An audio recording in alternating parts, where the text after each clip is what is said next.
Hello, അതെ, സുരവില തന്നെ. ആരെ വേണം? രഘുനാഥൻ അങ്ങൊന്നും ഇവിടെ ഇല്ലല്ലോ. ഇന്നലെ രാവിലെ എറണാകുളത്തിന് പോയതാ. ആ, ഗോപിനാഥൻ അങ്ങുന്നുണ്ട്. വിളിക്കണോ? നല്ല ഉറക്കവാ. ആരാ സംസാരിക്കുന്നത്? ഇൻസ്പെക്ടർ ഏമാനാണോ? ഉടനെ വിളിക്കാം.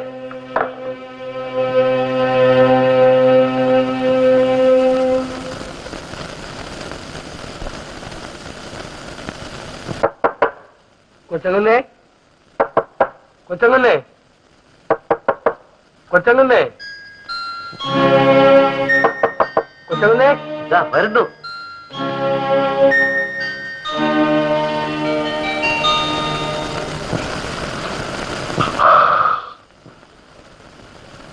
എന്താ?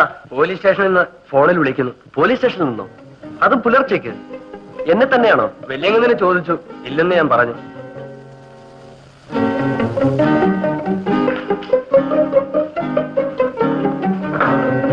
Hello, Gopinath here.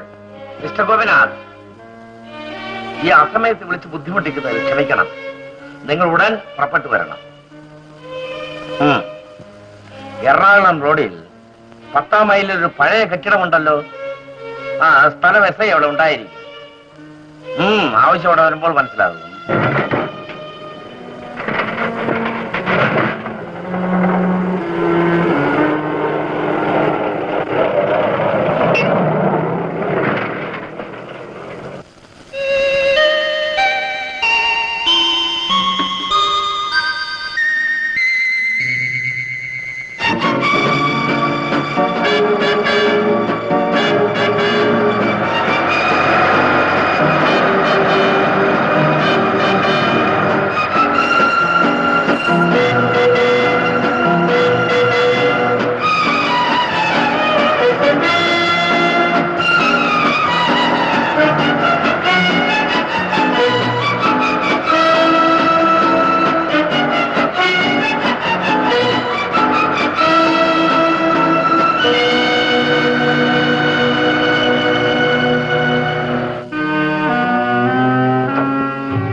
ചേട്ടന്റെ കാർ.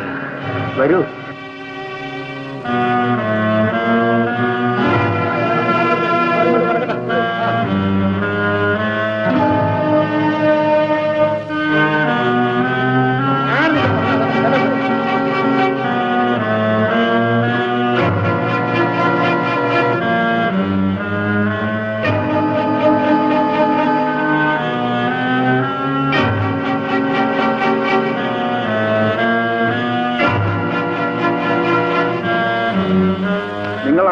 ഗോപിനാഥ് അല്ലേ?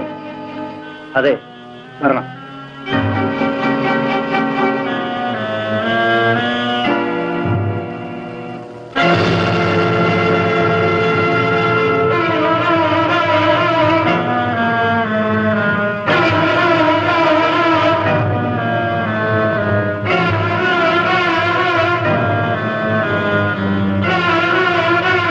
അല്ല, ഇതെന്റെ ചേട്ടനല്ല. എന്റെ ചേട്ടൻ ഇങ്ങനെ ഒരു ഗതി നേരിട്ടില്ല.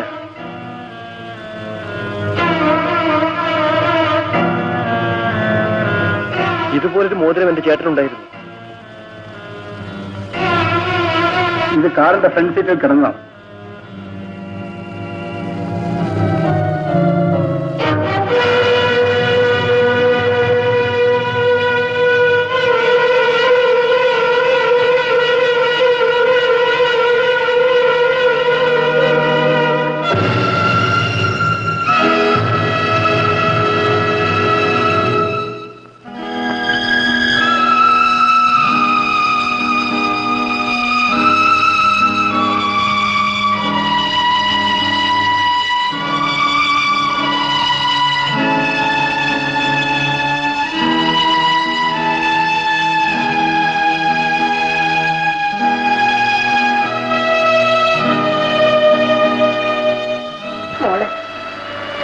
കിടത്തം കണ്ണീരുകൊണ്ട് നോക്കിയ കാര്യമില്ല. ശരി, ഞാൻ രാത്രി ഇവിടുന്ന് കളിച്ച് തിരിച്ചോണ്ട് ഇറങ്ങിപ്പോയതാണത്. അതിന്റെ വനം ഇതായിരിക്കുമെന്ന് ആരെങ്കിലും അറിഞ്ഞു? കാത്യായനി, നീ അവളെ ആശ്വസിപ്പിക്കാൻ വേണ്ടിയാണോ ഇതൊക്കെ പറയുന്നത്? ഇത്തരം സന്ദർഭങ്ങളിൽ കുറച്ച് കരയുന്നതും കരയിപ്പിക്കുന്നതും നല്ലതാണ്. ഞാൻ അവിടെ വരെ പോയിട്ട് വരട്ടെ. ഇപ്പോൾ പോസ്റ്റ്മോർട്ടം കഴിഞ്ഞ് വീട്ടിലേക്ക് എടുത്തുക. എനിക്ക് മരുന്നുണ്ട്. ഇവിടെ ഇവിടെ ഇങ്ങനെ ഇട്ടുണ്ട്. വേണ്ട, ഞാൻ മാത്രം പോയാൽ മതി. അച്ഛാ, ഞാനും വരാം. എനിക്കും കാണണം. വേണ്ട മോളെ, നിനക്ക് ആ കാഴ്ച കാണാൻ കഴിയുകയില്ല. എനിക്ക് കാണണം. ഞാൻ കാണും. ആ മുഖത്ത് നോക്കാൻ നിന്റെ അച്ഛന് പോലും കരുത്തുണ്ടായില്ല. പിന്നല്ലേ നിനക്ക്? മാത്രമല്ല, നിങ്ങൾ തമ്മിലുള്ള വിവാഹം നിശ്ചയിച്ചിട്ടേ ഉള്ളൂ. നീ അവിടെ ചെന്ന് നിയന്ത്രണം വിട്ട് വല്ലതും കാണിച്ചാൽ നാട്ടുകാർക്ക് അത് മതിയാകും. നീ പറയുന്നതൊന്ന് മനസ്സിലാക്കും. ശരിയാ മോളെ അച്ഛൻ പറയുന്നത്. എന്നാൽ അച്ഛൻ പോയിക്കൊള്ളു. അങ്ങോട്ടെന്നല്ല, എങ്ങോട്ട് പോകാനും എനിക്കിപ്പോ വഴിയായി.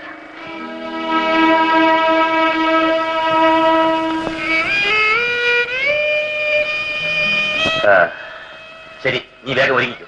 അത്യായി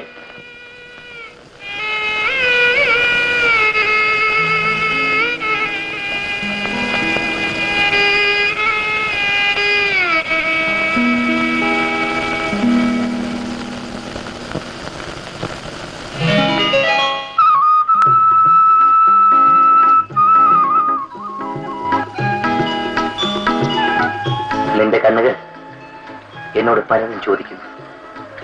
വിവാഹത്തിന് മുൻപ് മറുപടി പറയാൻ വിഷമമുള്ള ചോദ്യങ്ങൾ. വേണ്ട, സംസാരിച്ച് ഈ അധരങ്ങൾ ക്ഷീണിപ്പിക്കണ്ട. അറിയാൻ ആഗ്രഹിക്കുന്ന കാര്യം ഞാൻ അങ്ങോട്ട് പറയാം.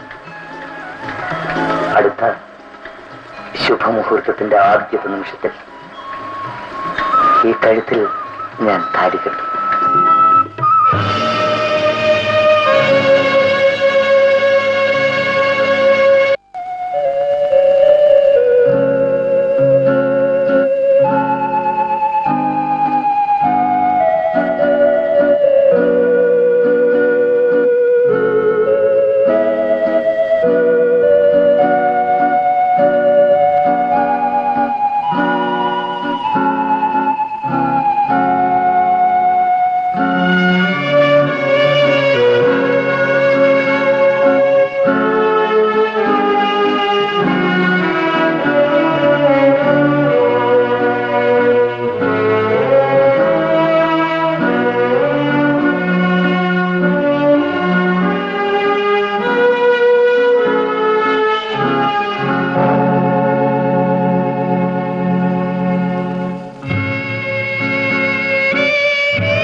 നല്ലൊരു ചെറുപ്പക്കാരൻ. അയാൾക്ക് ഇങ്ങനെ തോന്നാൻ എന്ത് പറ്റി?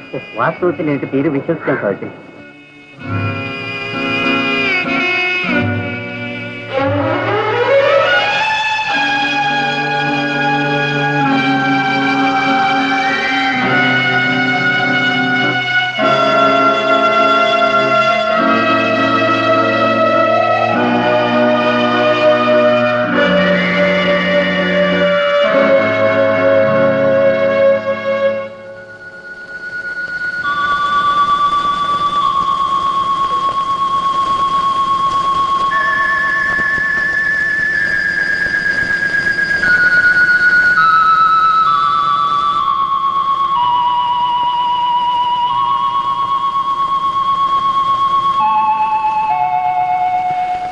ഈശ്വരൻ പോലും ഇത് വിചാരിച്ചു കാണില്ല.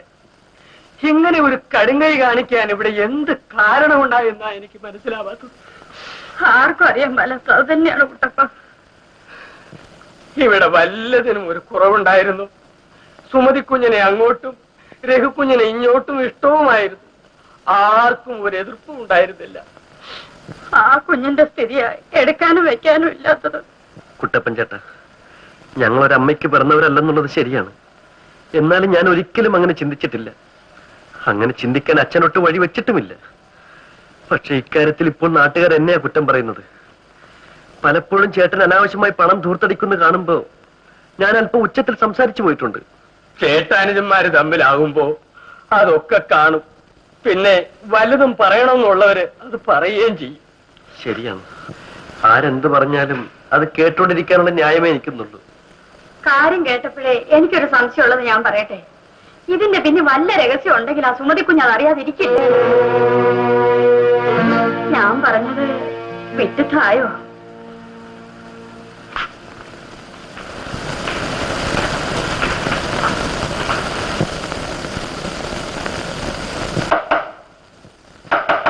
Yes, come in.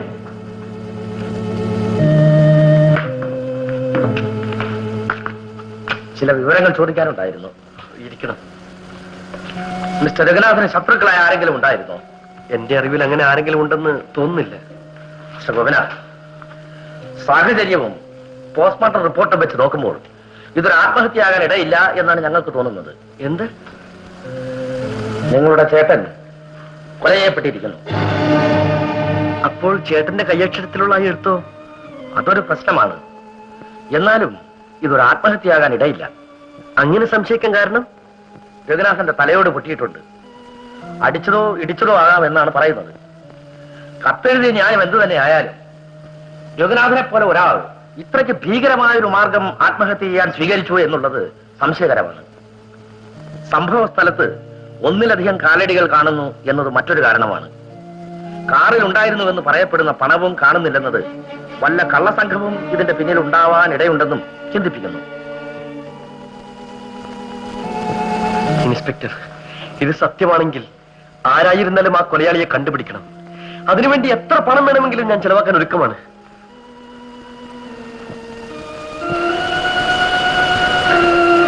വരൂ ഇൻസ്പെക്ടർ.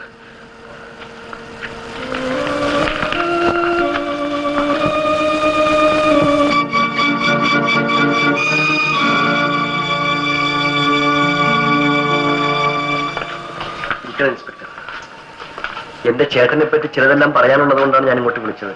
പറയൂ. കുറ്റവാളികളെ അന്വേഷിക്കാൻ ഉപകരിക്കുമെങ്കിൽ ഉപയോഗിക്കാം. എന്റെ ചേട്ടനെ പറ്റി എനിക്ക് നല്ലതേ പറയാനുള്ളൂ. പക്ഷെ ആവശ്യം വന്നതുകൊണ്ടാണ് ഞാനിതൊക്കെ പറയുന്നത്. ചേട്ടന് ചില രഹസ്യ ബന്ധങ്ങളൊക്കെ ഉണ്ടായിരുന്നു. എന്റെ ചേട്ടനായി പോയത് കൊണ്ട് ഇതൊക്കെ കണ്ടില്ലെന്ന് നടിക്കാൻ എനിക്ക് കഴിഞ്ഞിരുന്നുള്ളൂ. ഇല്ല, ഞാനതൊന്നും പറയുന്നില്ല. ആത്മഹത്യ ആയാലും വധിക്കപ്പെട്ടതായാലും നല്ല പേരോടുകൂടിയാണ് എന്റെ ചേട്ടൻ പോയത്. ആ പേര് കളങ്കപ്പെടുത്തരുത്. ഞങ്ങളെ സഹായിക്കും മിസ്റ്റർ ഗോപിനാഥ്. മരിച്ചവർക്ക് മാപ്പ് കൊടുക്കുന്നവരാണ് നമ്മുടെ നാട്ടുകാർ. പക്ഷേ ചേട്ടന്റെ സൽപ്പേരിനെ ചൊല്ലി കുറ്റവാളിക്ക് മാപ്പ് കൊടുത്തുകൂടാ. പറയൂ.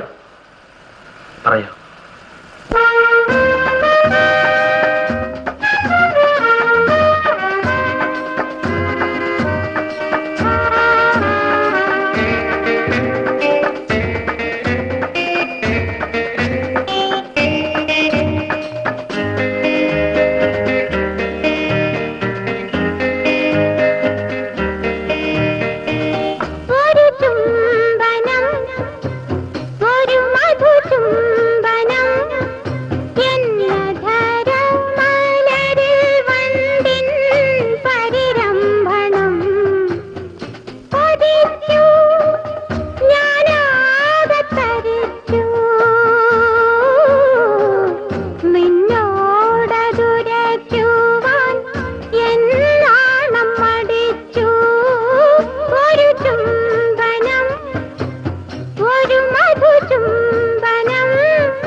ഒരുപാട് താമസിച്ചോ?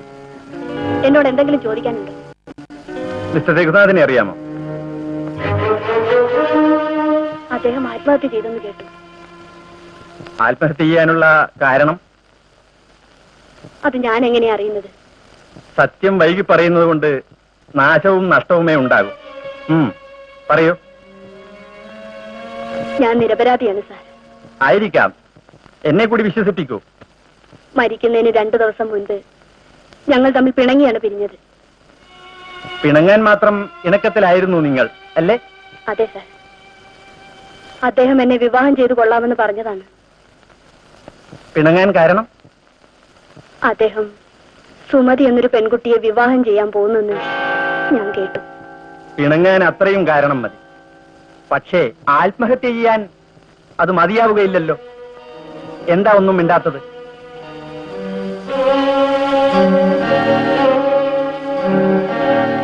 നിന്നോട് കാണിച്ച നന്ദികേടിന് നിനക്കോ നിന്റെ ആൾക്കാർക്കോ രഘുനാഥിനെ വേണമെങ്കിൽ കൊല്ലാം, അല്ലേ?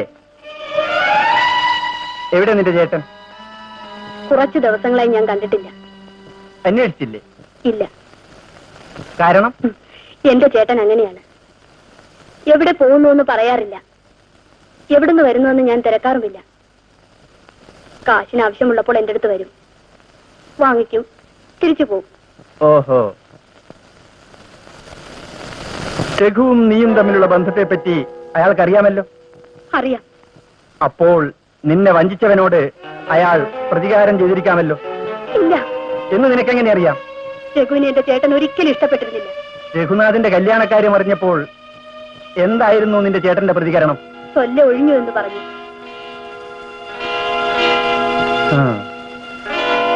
നിന്റെ ചേട്ടന്റെ ജോലി അറിഞ്ഞുകൂടാ.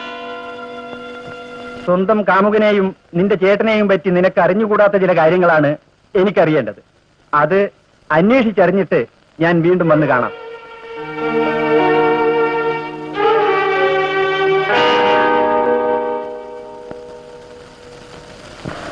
ഇല്ല, എനിക്കിതൊന്നും വിശ്വസിക്കാൻ കഴിയുന്നില്ല.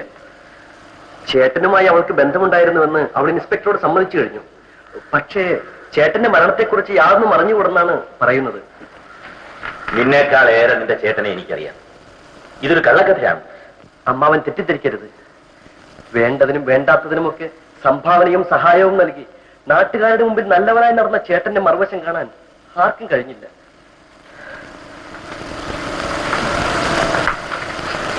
ഈ കേസിനൊരു തുമ്പുണ്ടാവുകയാണെങ്കിൽ നാം മാത്രമല്ല അമ്മാവ, ഈ നാട്ടുകാർ കൂടെ അമ്പരക്കും. സുമതി കേൾക്ക്, ഇതൊന്നും പറയരുത്. രഘുവിനെ അവൾ അത്രയേറെ വിശ്വസിച്ചിരിക്കുകയാണ്. അവനെ കൊന്നിരിക്കുകയാണെന്നുള്ള കാര്യം പോലും ഞങ്ങൾ അവളെ അറിയിച്ചിട്ടില്ല.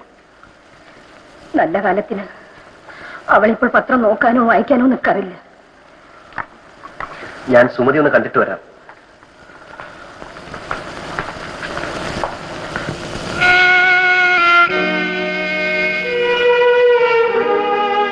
സുമതി, ചേട്ടൻ എന്തുകൊണ്ടോ അങ്ങനെ ഒരു വിഡ്ഢിത്തം ചെയ്തു. നിനക്കത് പെട്ടെന്ന് മറക്കാനാവില്ലെന്ന് എനിക്കറിയാം. ആ കാര്യത്തിൽ സ്വയം വേദനിച്ചുകൊണ്ടിരിക്കുന്ന എനിക്ക് നിന്നെ ആശ്വസിപ്പിക്കാനാവില്ല. എന്നാലും ചേട്ടൻ ഇനി തിരിച്ചു വരില്ല എന്നുള്ള യാഥാർത്ഥ്യം അംഗീകരിക്കാതെ കഴിയുമോ? ചോദിക്കുന്നതിൽ വിഷമിക്കരുത്. ചേട്ടൻ ഇങ്ങനെ ചെയ്യാനുള്ള കാരണം സുമതിക്കെങ്കിലും അറിയാമെന്നാണ് എന്റെ വിശ്വാസം.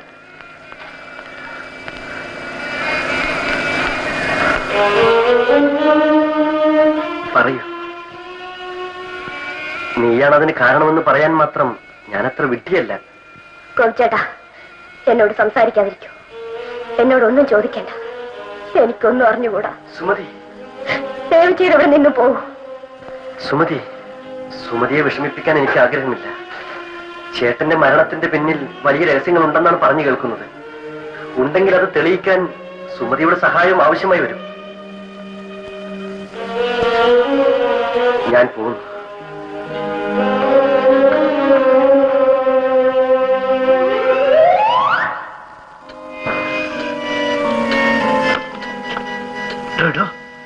ഏമാ വന്നോ? നാളില്ല. Good morning sir.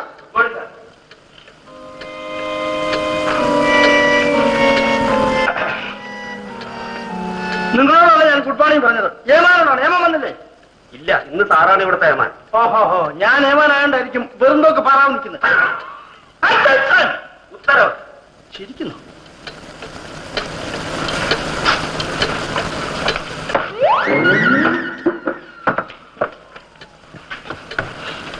ഇത് ഏമാന്റെ കസേരയാണ്.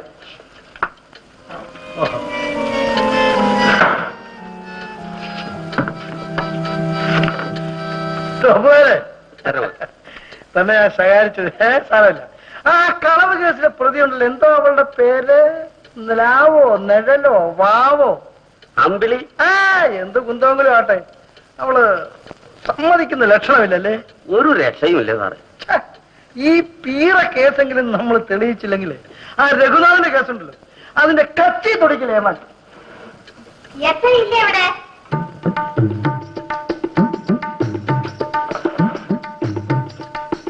ഇരുന്നോ? കൂടെ വന്ന ഭർത്താവല്ലേ, വല്ലപ്പോഴേക്കിങ്ങനെ അങ്ങനെ ഒന്ന് അടുത്തിരുത്തിക്കൂടെ? നിങ്ങൾ ഇരിക്കണം.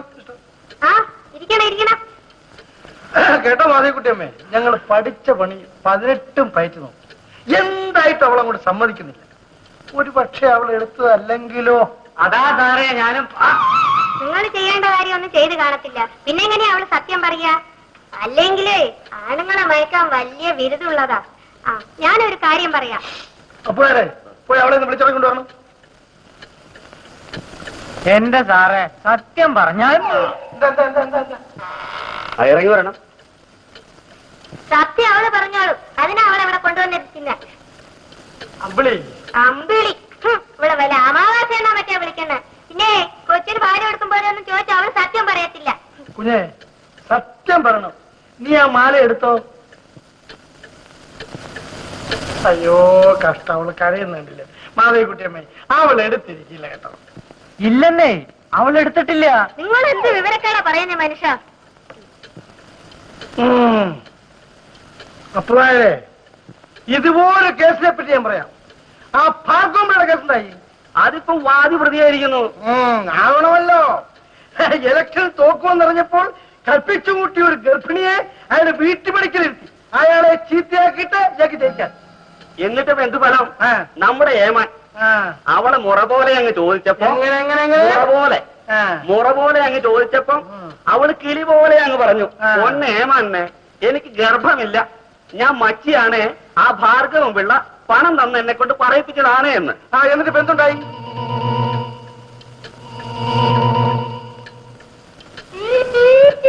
തൂക്കിക്കൊന്നു. തൂക്കിക്കൊന്നു. സത്യം എടുത്ത് സത്യം പറയണം. നിങ്ങളുടെ ഭർത്താവിൽ നിന്നും ഇവളെ അകറ്റാനല്ലേ നിങ്ങൾ കള്ളം പറഞ്ഞത്? അപ്പൊ അവളെ തുറന്നു വിട്ടിട്ട് ഇവിടെ അകത്തിട്ട് പൂട്ടേക്കണം. സാറേ ഞങ്ങളെ മാനം കെടുത്തല്ലേ. ശരി, നിങ്ങൾ പോയി റൈറ്റർ റൂമിൽ ഇരിക്കണം. ഏമാൻ വന്നിട്ട് തീരുമാനിക്കാം.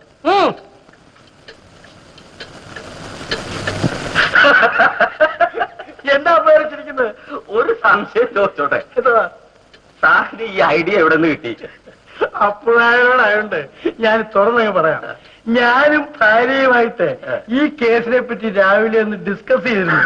അതാ ഞാൻ വരാൻ താമസിച്ചു.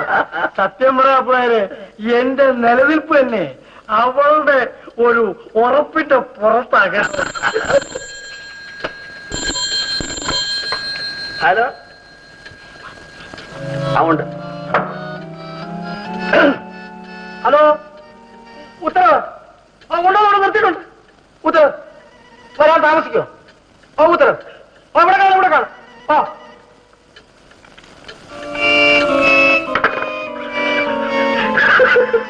എന്താ പഠിച്ചിരിക്കുന്നത്? ഇതാരാ ഈ കുഷ്യല്ലാത്ത ഈ പസ കോരി ഒഴിച്ചത്? പറഞ്ഞെടുത്ത്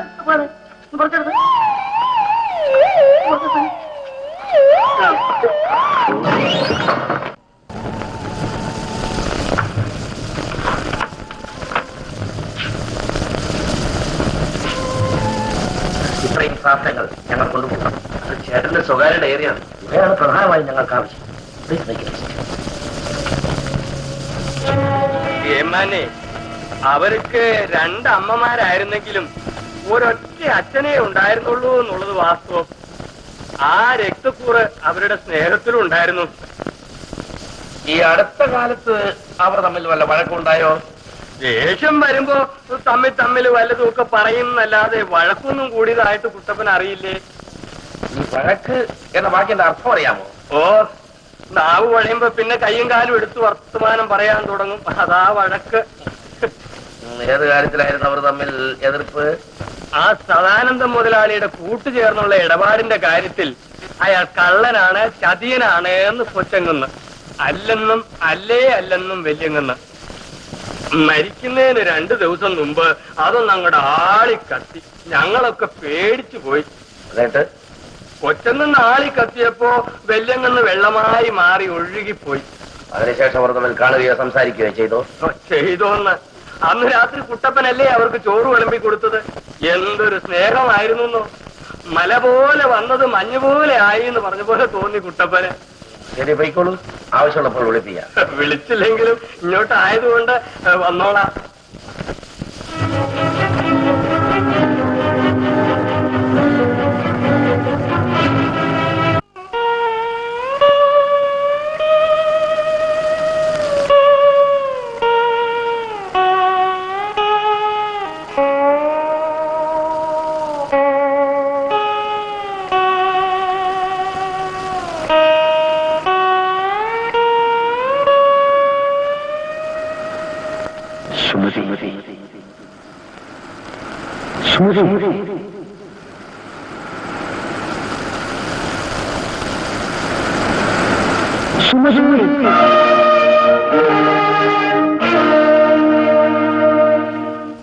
ഒരിക്കൽ മാത്രം വിളി കേൾക്കുമോ ഒരു ഗദ്ഗദമായി ഒരു പാഴ്സ്വരമായി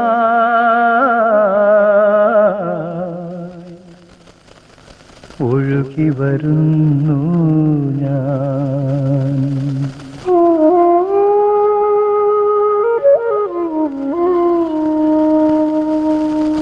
ഒരിക്കൽ മാത്രം വിളി കേൾക്കുമോ ഗദ്ഗദമായൊരു പാഴ്സ്വരമായി ഒഴുകി വരുന്നു ഞാൻ. ഒരിക്കൽ മാത്രം വിളി കേൾക്കുമോ ഒരിക്കൽ മാത്രം.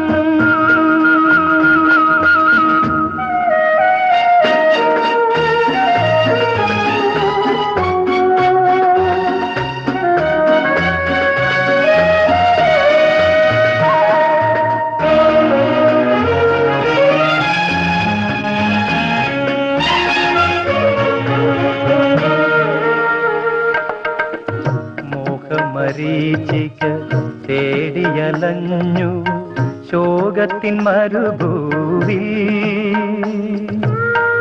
കാലമിളക്കിയ കാറ്റിലടിഞ്ഞു കാത്ത കിനാക്കൾ പൊലിഞ്ഞു വിരിഞ്ഞ സുരഭി മധുവനമേ നീ മറന്നു പോയോ എന്നെ മറന്നു പോയോ.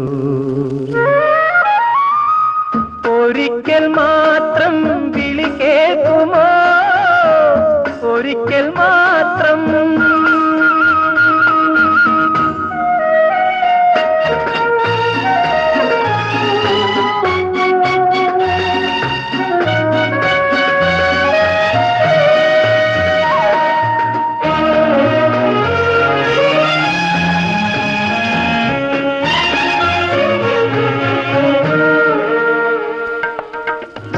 ഓർമ്മകൾ നീർത്തിയ ചന്ദന വിരിയിൽ ഓമന എന്നുമുറങ്ങി എൻ വേദനകൾ ഗാഥകളായി നിൻ പൊന്നിളം മേനി തലോടി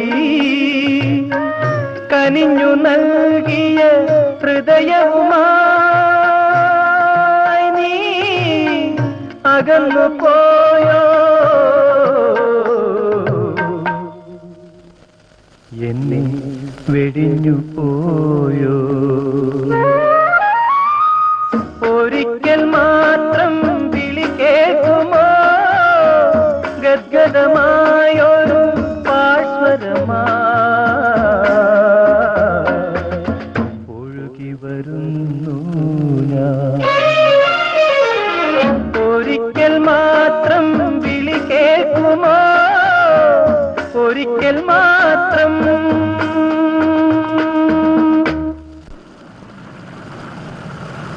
രഘുചേട്ടാ,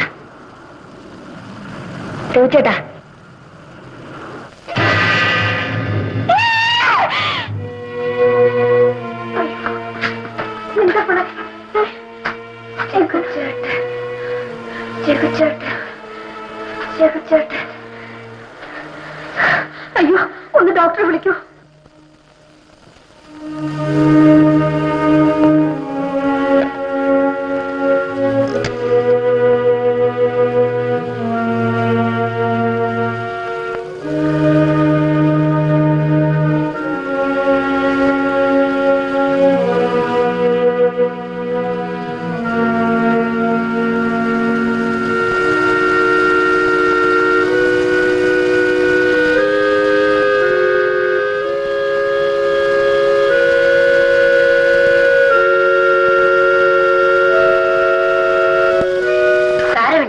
പേടിക്കാനൊന്നുമില്ല.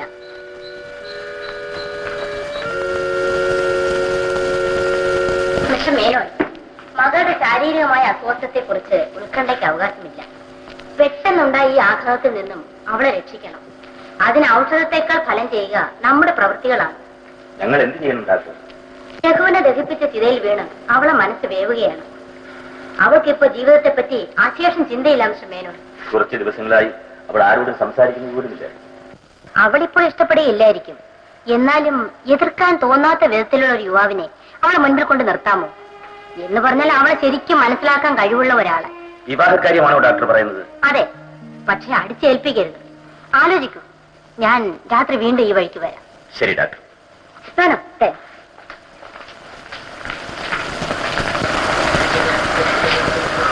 ഡോക്ടർ എന്ത് പറഞ്ഞു? പറ്റിയ ഒരാൾക്ക് അവളെ ഉടനെ വിവാഹം ചെയ്തു കൊടുക്കാൻ. അവൾ അതിന് സമ്മതിക്കുമോ? ആരായാലും അവൾക്കത് ഇഷ്ടമാവണ്ടേ? അവളുടെ ഇഷ്ടം മാത്രമല്ല ഇവിടെ പ്രധാനം, അവളെ ഇഷ്ടപ്പെടുന്ന ഒരാളിനെ കിട്ടുന്നതാണ്. രഘുവിന്റെ പേര് ചേർത്ത് നിന്റെ മോളെ ഈ നാട്ടുകാർ മുദ്രകുത്തി വിട്ടതല്ലേ? അത് നമുക്ക് പെട്ടെന്ന് മായ്ച്ചു കളയാൻ പറ്റും. അപ്പൊ പിന്നെ എന്താ ചെയ്യാ? കാര്യം ഞാൻ ഏറ്റു. ദൈവം എല്ലായ്പ്പോഴും എല്ലാ വാതിലുകളും അടച്ചിടാറില്ല. നീ അവളുടെ അടുത്തേക്ക് ചെല്ലാം.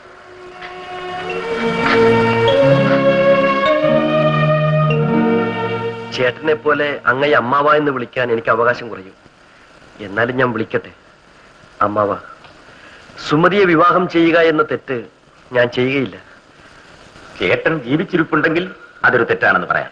എന്നാലും സുമതി ചേട്ടന് മനസ്സ് കൊടുത്തവളാണ്. അതിന്റെ പേരിൽ സുമതിയെ തലമുട്ടയടിപ്പിച്ച് വീട്ടിലിരുത്തണമെന്നാണോ ഗോപി പറയുന്നത്? അങ്ങനെ ഞാൻ പറഞ്ഞില്ല. സുമതിക്ക് വേണ്ടത് അവളെ ഈ അവസ്ഥയിൽ മനസ്സിലാക്കാൻ കഴിയുന്ന ഒരു പുരുഷനെയാണ്. രക്തത്തിന്റെ ഗ്രൂപ്പ് നോക്കാൻ പോകണ്ട. കോടതിയിൽ പോയി അവകാശം സ്ഥാപിക്കുകയും വേണ്ട. രഘുവിനെ പോലെ ഞങ്ങൾ നിന്നെയും കണ്ടിട്ടുള്ളൂ. സുമതി നിന്റെ മുറപ്പെണ്ണാണ്. അമ്മാവൻ ഇങ്ങനെ പറഞ്ഞാൽ ഞാൻ വിഷമിച്ചു പോവുകയുള്ളൂ. രഘു ആത്മഹത്യ ചെയ്തതാണെങ്കിൽ അത് സുമതി ദുഃഖിക്കട്ടെ എന്ന് വിചാരിച്ചുണ്ടാവില്ല. അഥവാ കൊല്ലപ്പെട്ടതാണെങ്കിലും അതിന്റെ ഫലം അവൾ അനുഭവിക്കട്ടെ എന്ന് അവൻ കരുതുമോ? നാട്ടുകാരെന്ത് പറയും അമ്മാവ? കേസ് അന്വേഷണത്തിനൊരു രൂപം വന്നിട്ടില്ല. അതിനു മുൻപേ ഇങ്ങനെ ഒരു കാര്യം നടന്നാൽ വേണ്ടമ്മാവ, വേണ്ട. എന്നെ അതിന് നിർബന്ധിക്കരുത്. ഗോപി, സുമതി ആ ഉമിറ്റിയിൽ കിടന്ന് നീറുകയാണ്. ആ നീറ്റൽ അവളുടെ ആത്മാവിനെ ബാധിക്കുന്നതിന് മുമ്പ് എന്തെങ്കിലും ചെയ്യണമെന്ന് എനിക്ക് നിർബന്ധമുണ്ട്. നാട്ടുകാർ എനിക്കൊരു പ്രശ്നമല്ല. അവർ ചോദിച്ചാൽ പറയാൻ എനിക്ക് മറുപടിയുണ്ട്. എല്ലാം ഞാൻ സമ്മതിച്ചാലും സുമതി എന്നെ ഇഷ്ടപ്പെടുമോ? അക്കാര്യം ഞാൻ ഏറ്റു. എനിക്കിപ്പോൾ അറിയേണ്ടത് നിന്റെ സമ്മതം മാത്രമാണ്. അവളുടെ ഇഷ്ടം അവൾ എന്നോട് നേരിട്ട് പറയുമെങ്കിൽ എങ്കിൽ മാത്രം ഞാൻ ഒരുക്കമാണ്. രണ്ടിലൊന്നിന്റെ പ്രശ്നമേ ഇല്ല മോളെ. രഘു മരിച്ചു, ഇനി തിരിച്ചു വരില്ല. അപ്പോൾ ആ പുസ്തകം ഒന്ന് മടക്കി വെക്കുന്നതല്ലേ നല്ലത്? മോളെ, ദൈവം നിനക്ക് രഘുവിനെ വിധിച്ചിട്ടില്ല. ദൈവത്തോട് നമ്മൾ വാശി പിടിച്ച തോറ്റു പോവുകയുള്ളൂ. ഗോപിക്ക് ഇഷ്ടമാണ്. പക്ഷേ നിനക്കത് സമ്മതമാണെങ്കിൽ അവനതിന് നിൽക്കൂ എന്നാണ് പറയുന്നത്. പെൺകുട്ടികളുടെ അച്ഛനമ്മമാർ ആഗ്രഹിക്കുന്നത് അവരെ നല്ല വീടുകളിലേക്ക് അയക്കണമെന്നാണ്. ദൈവം എന്ത് വികൃതി കാണിച്ചാലും നമ്മുടെ ആഗ്രഹത്തെ പൂർണ്ണമായും ധിക്കരിച്ചിട്ടില്ല. നീ സുരഭിലയിലേക്ക് തന്നെ പോകും. അതെ അച്ഛ, ആളെ മാറിയിട്ടില്ല, വീട് മാറിയിട്ടില്ല. അതെ, നിങ്ങൾ ശരീരവും മനസ്സും രണ്ടായി കാണും. ആർക്കും എന്റെ വേദന മനസ്സിലാവില്ല. മനസ്സിലാക്കുന്നു മോളെ, അതുകൊണ്ടാണ് ഇങ്ങനെ പറയുന്നത്. നീ ഇങ്ങനെ നീറി നശിക്കുന്നത് എത്ര നാൾ ഞങ്ങൾ നോക്കിയിരിക്കണം. ഏതെങ്കിലും കാര്യത്തിൽ ഇന്ന് വരെ അരുതുമോളെ എന്ന് പറയാത്തവനാണ് അച്ഛൻ. നീ കൂടുതലൊന്നും ആലോചിക്കരുത്. അച്ഛനോട് തന്നെ സമ്മതിച്ചേക്ക്. എന്നെ നിർബന്ധിക്കരുത്. എനിക്കത് ആലോചിക്കാൻ പോലും വയ്യ.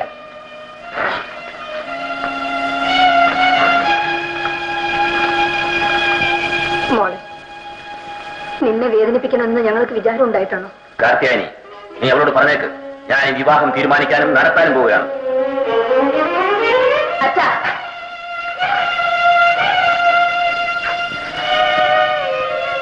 എന്നോട് നേരിട്ട് പറയാൻ അച്ഛന് ധൈര്യമില്ലാത്തതുകൊണ്ടാണ്. ചെവിച്ചേട്ടനോടൊപ്പം ഞാനും മരിച്ചു കഴിഞ്ഞു. ഈ മൃതശരീരം കൊണ്ട് ഇനി എനിക്ക് പ്രയോജനമില്ല. ഇതാ ഞാൻ ഒരുങ്ങിക്കഴിഞ്ഞു. എന്തു വേണമെങ്കിലും ചെയ്തു.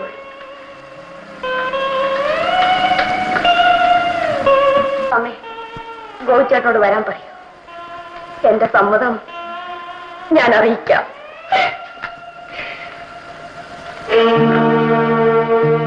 എന്താ, തൃപ്തിയായോ?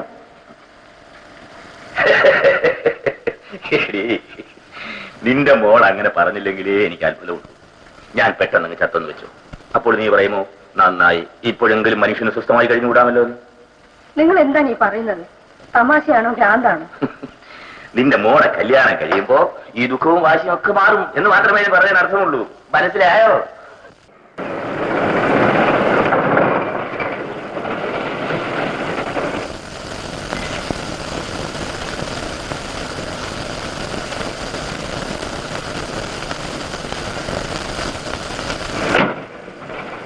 കുഞ്ഞെ, ആ സുമതി കുഞ്ഞിന്റെ അച്ഛൻ ഫോണിൽ വിളിച്ചിരുന്നു. കുഞ്ഞ് കല്യാണത്തിന് സമ്മതിച്ചെന്ന്. എന്നാലും കുട്ടപ്പൻ ചേട്ടാ, ഈ വിവാഹം ഒരു തെറ്റാവില്ല എന്ന് കുട്ടപ്പന് തോന്നുന്നില്ല കുഞ്ഞെ. ചേട്ടൻ മരിച്ച ചേട്ടന്റെ സ്വത്തുക്കൾക്കുള്ള മുഴുവനും അവകാശവും ഇപ്പോഴത്തെ നിലയ്ക്ക് ആർക്കാ? കുഞ്ഞിനല്ലയോ? സുമതി കുഞ്ഞ് ആരുടെ സമ്പാദ്യമാ? അതിനെ രക്ഷിക്കേണ്ടത് ആരാ? എന്നായാലും അതിനൊരു ഭർത്താവ് വേണം. അത് കൊച്ചങ്ങനാകുന്നതിൽ എന്താ തെറ്റ്? അതിന്റെ അച്ഛനും അമ്മയ്ക്കും ഇഷ്ടം, ഇപ്പൊ ആ കുഞ്ഞിനും ഇഷ്ടം. പിന്നെ കൊച്ചങ്ങന്ന് മാത്രം മുഖം തിരിച്ചു നിൽക്കുന്നതിൽ എന്താ ന്യായം? ഏതായാലും അത്ര പെട്ടെന്ന് വേണ്ടെന്നാ കുട്ടപ്പന്റെ അഭിപ്രായം. ആളുകൾ വല്ലതും പറയും. കാര്യത്തിന്റെ കിടപ്പ് മനസ്സിലാക്കാൻ കഴിയാത്ത ആളൊന്നും അല്ല മേനോൻ അദ്ദേഹം. കുഞ്ഞൊന്ന് പറഞ്ഞു നോക്ക്.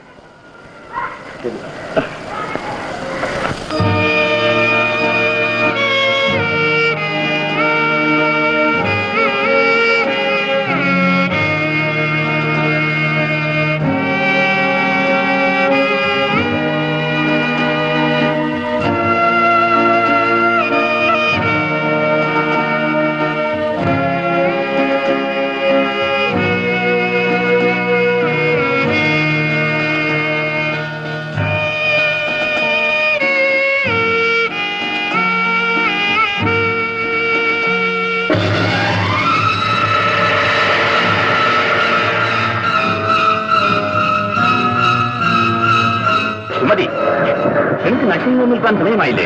കാർ റെഡിയായി കാർ കിടപ്പുണ്ട്, വേഗം ചെല്ലു.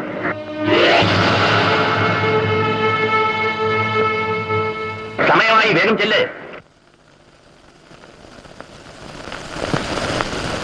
ഞാൻ വിവരങ്ങളൊക്കെ പറഞ്ഞെന്നേ ഉള്ളൂ. എനിക്ക് ധൃതിയൊന്നുമില്ല. പക്ഷേ ആ സദാനന്ദന്റെ കാര്യം മാത്രം വേഗമൊന്ന് തീരുമാനിക്കണം. വൈകിയാൽ അയാൾ വല്ല കുഴപ്പവും ചെയ്തേക്കുമെന്ന് എനിക്ക് ഭയമുണ്ട്. ഗോപി അങ്ങനെ സംശയിക്കാൻ കാരണം? എന്നെ തെറ്റിദ്ധരിക്കരുത്. ചേട്ടന്റെ ശവം ഇവിടെ കൊണ്ടുവന്ന് കിടത്തിയപ്പോൾ ഒന്ന് കരഞ്ഞു കാണിച്ചിട്ട് പോയതാണ് അയാൾ. അതിനുശേഷം ഇതുവരെ അയാൾ തിരിഞ്ഞു നോക്കിയിട്ടില്ല. ചേട്ടൻ കൊല ചെയ്യപ്പെട്ടതാണെന്ന് അറിഞ്ഞപ്പോൾ ആദ്യമായി എന്റെ മനസ്സിൽ തോന്നിയത് അയാളുടെ പേരാണ്. രേഖാമൂലമല്ലാത്ത സാമ്പത്തിക ബന്ധങ്ങൾ അവർ തമ്മിലുണ്ടാകാറുണ്ടോ? ചേട്ടന്റെ സ്വഭാവം വക്കീൽ സാറിന് അറിയാമല്ലോ. ഏത് കള്ളനെയും കണ്ണുമടച്ച് വിശ്വസിക്കും. ഈ സംശയം ഗോപി പോലീസുകാരെ ധരിപ്പിച്ചിട്ടുണ്ടോ? ഉണ്ട്. ശരി, ഗോപി അയാളെ ഒന്ന് കണ്ട് സംസാരിക്കണം. അയാൾ വഴിക്ക് വരുന്നില്ലെങ്കിൽ മാത്രം ഞാൻ ഇടപെട്ടാൽ മതിയല്ലോ. സമാധാനമായിരിക്കണം. എന്നെ സംബന്ധിക്കുന്ന മറ്റൊരു പ്രധാന കാര്യം പറയാൻ ഞാൻ മറന്നുപോയി. ഞാൻ വിവാഹിതനാകാൻ പോകുന്നു. ഓഹോ, പെണ്ണ് സുമതി. ചേട്ടന്റെ? അതെ, അവളുടെ അച്ഛൻ നിർബന്ധിക്കുന്നു. അവൾക്കും സമ്മതമാണെന്ന് പറയുന്നു. നല്ല കാര്യം. ചേട്ടൻ അവകാശപ്പെട്ടതെല്ലാം ഗോപിക്ക് സ്വന്തമാകാൻ പോകുന്നില്ല. Congratulations. Thank you.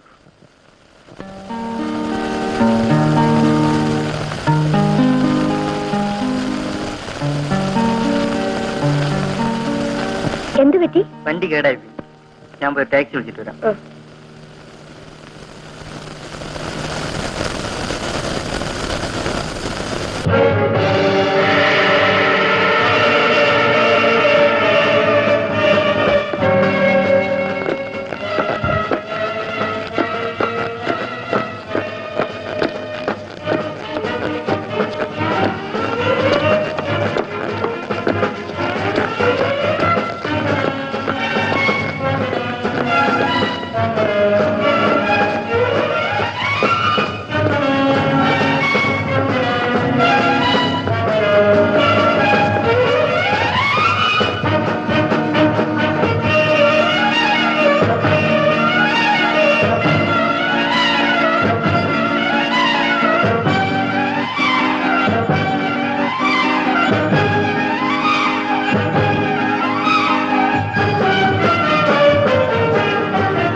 Mister Sadanandan, രണ്ട് വഴിയേ നമ്മുടെ മുന്നിലുള്ളൂ. ഒന്ന്, ചേട്ടന്റെ പാർട്ണർഷിപ്പ് എന്റെ പേർക്ക് മാറ്റുക. അല്ലെങ്കിൽ ചേട്ടന്റെ ഷെയറിന്റെ വില നിശ്ചയിച്ച് ആ തുക എനിക്ക് തരിക. അതിൽ രണ്ടാമത്തെ വഴിയാണ് നല്ലതെന്ന് എനിക്ക് തോന്നുന്നു. ഗോപി എന്ത് പറയുന്നു? നിങ്ങൾ ചേട്ടനോട് രൂപ വല്ലതും വാങ്ങിച്ചിട്ടുണ്ടോ? ഞാനോ? രഘുവിന്റെ ഡയറിയിൽ അങ്ങനെ കുറിപ്പുണ്ടെന്ന് ഞാൻ കേട്ടു. സംഖ്യ 50,000. അതേപ്പറ്റി എന്ത് പറയുന്നു? വാങ്ങിയത് വാസ്തവമാണ്. പക്ഷേ സംഭവം നടക്കുന്നതിന് 2 ആഴ്ചക്ക് മുമ്പ് ആ തുക ഞാൻ തിരിച്ചു കൊടുത്തിട്ടുണ്ട്. ഡയറിയിൽ അക്കാര്യം എഴുതാതിരുന്നത് എന്തുകൊണ്ടാണെന്ന് എനിക്ക് അറിഞ്ഞുകൂടാ. ഗോപി എന്നെ വിശ്വസിക്കും. സത്യമായും ആ തുക ഞാൻ കൊടുത്തിട്ടുണ്ട്. ആ ഒരൊറ്റ കാരണം കൊണ്ടാണ് പോലീസിനെ സംശയിക്കുന്നത്. ഞാൻ എന്ത് ചെയ്യാൻ കഴിയും? തെളിവൊന്നും എനിക്ക് തരാനില്ല.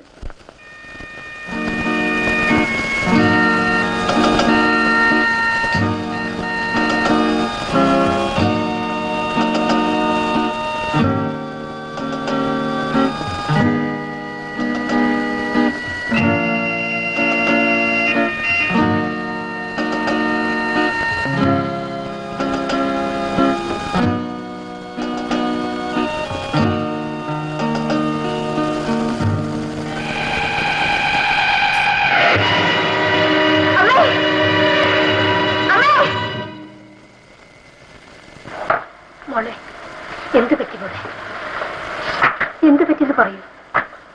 ഞാൻ പറഞ്ഞില്ലേ അമ്മേ, ആ ആൾ ഇപ്പോ ഈ ജനലിന്റെ അടുത്ത് വന്നിരുന്നു. നീ എന്തിനാ ഈ ജനലൊക്കെ തുറന്നിട്ട് കിടക്കുന്നത്? ആരെ പോലെ തോന്നി മോളെ നിനക്ക്?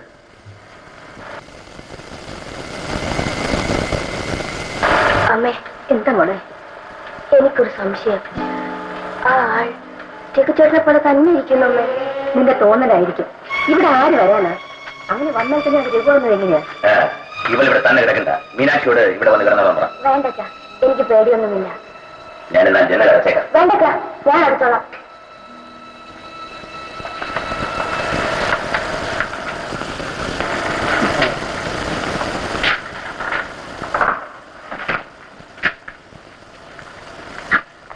എനിക്കെന്തോ പേടിയാവുന്നു. വല്ല ഭ്രാന്തന്മാരും നിന്റെ മകളെ ഒന്നോ രണ്ടോ തവണ നോക്കിയെന്ന് വിചാരിച്ച് അവൾ ഇത്രത്തോളം അത് തന്നെ വിചാരിച്ചുകൊണ്ടിരിക്കണമെന്നുണ്ടോ? രഘു തന്നെ വന്നെന്നാ അവള് പറയുന്നത്. രഘുവിനെ പോലെ ഇരിക്കുമെന്ന് അവൾ പറഞ്ഞത്. നിന്റെ മകളുടെ സ്വപ്നത്തിന്റെ പുറകെ നടക്കാൻ എന്നെ കൊണ്ടാവില്ല. നിനക്ക് അത്ര ഉത്കണ്ഠ ഉണ്ടെങ്കിൽ നീ അവിടെ കാവലിരുന്നു. ചൈത്രയാമിനി ചന്ദ്രികയാലൊരു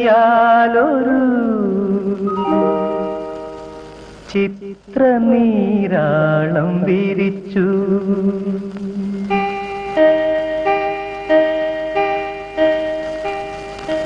ചൈത്രയാമിനി ചന്ദ്രികയാലൊരു ചിത്രനീരാളം വിരിച്ചു. ഇന്ദീവരമിഴി എൻ തമ്പുരുവിൽ ഇന്ദോളരാഗം തുടിച്ചു. ചൈത്രയാമിനി ചന്ദ്രികയാലൊരു ചിത്രനീരാളം വിരിച്ചു. ഇന്ദീവരമിഴി എൻ തമ്പുരുവിൽ ഇന്ദോളരാഗം തുടിച്ചു.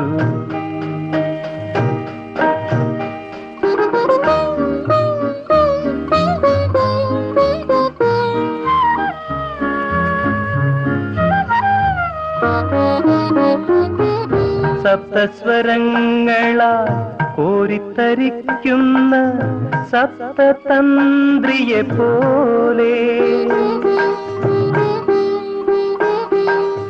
സപ്തസ്വരങ്ങളാൽ കോരിത്തരിക്കുന്ന സപ്തതന്ത്രിയെ പോലെ. സിന്ദൂരകിരണങ്ങൾ ചുംബിച്ചുണർത്തുന്ന സന്ധ്യാപുഷ്പിയെ പോലെ. നീയുണർന്നു മുന്നിൽ നീ വിടർന്നു. നാദമായി ഞാൻ നിന്നിൽ അലിഞ്ഞു ചേർന്നു.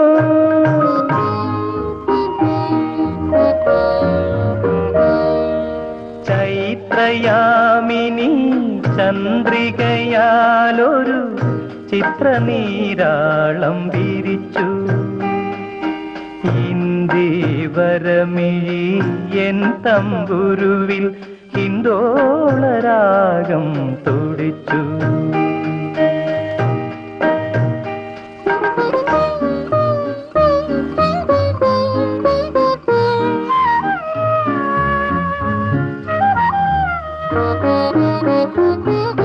ഇന്ദ്രനീലാഭയിൽ മാനത്തു നീന്തുന്നു സാന്ദ്രമേഘരഥങ്ങൾ. ഇന്ദ്രനീലാഭയിൽ മാനത്തു നീന്തുന്നു സാന്ദ്രമേഘരഥങ്ങൾ. ശൃംഗാരദീപങ്ങൾ നിറമാല തീർക്കുന്നു നിന്നേത്ര ഗോപുര നടയിൽ. നമുക്കുയരാം ഒന്നായി പുണർന്നൊഴുകാം. മേഘങ്ങളായി വാനിൽ അലിഞ്ഞു ചേരാം.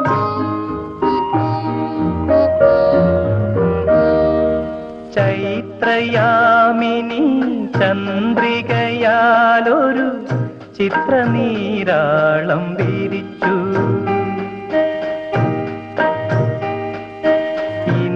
ഇന്ദീവരമിഴി എൻ തമ്പുരുവിൽ ഇന്ദോളരാഗം തുടിച്ചു.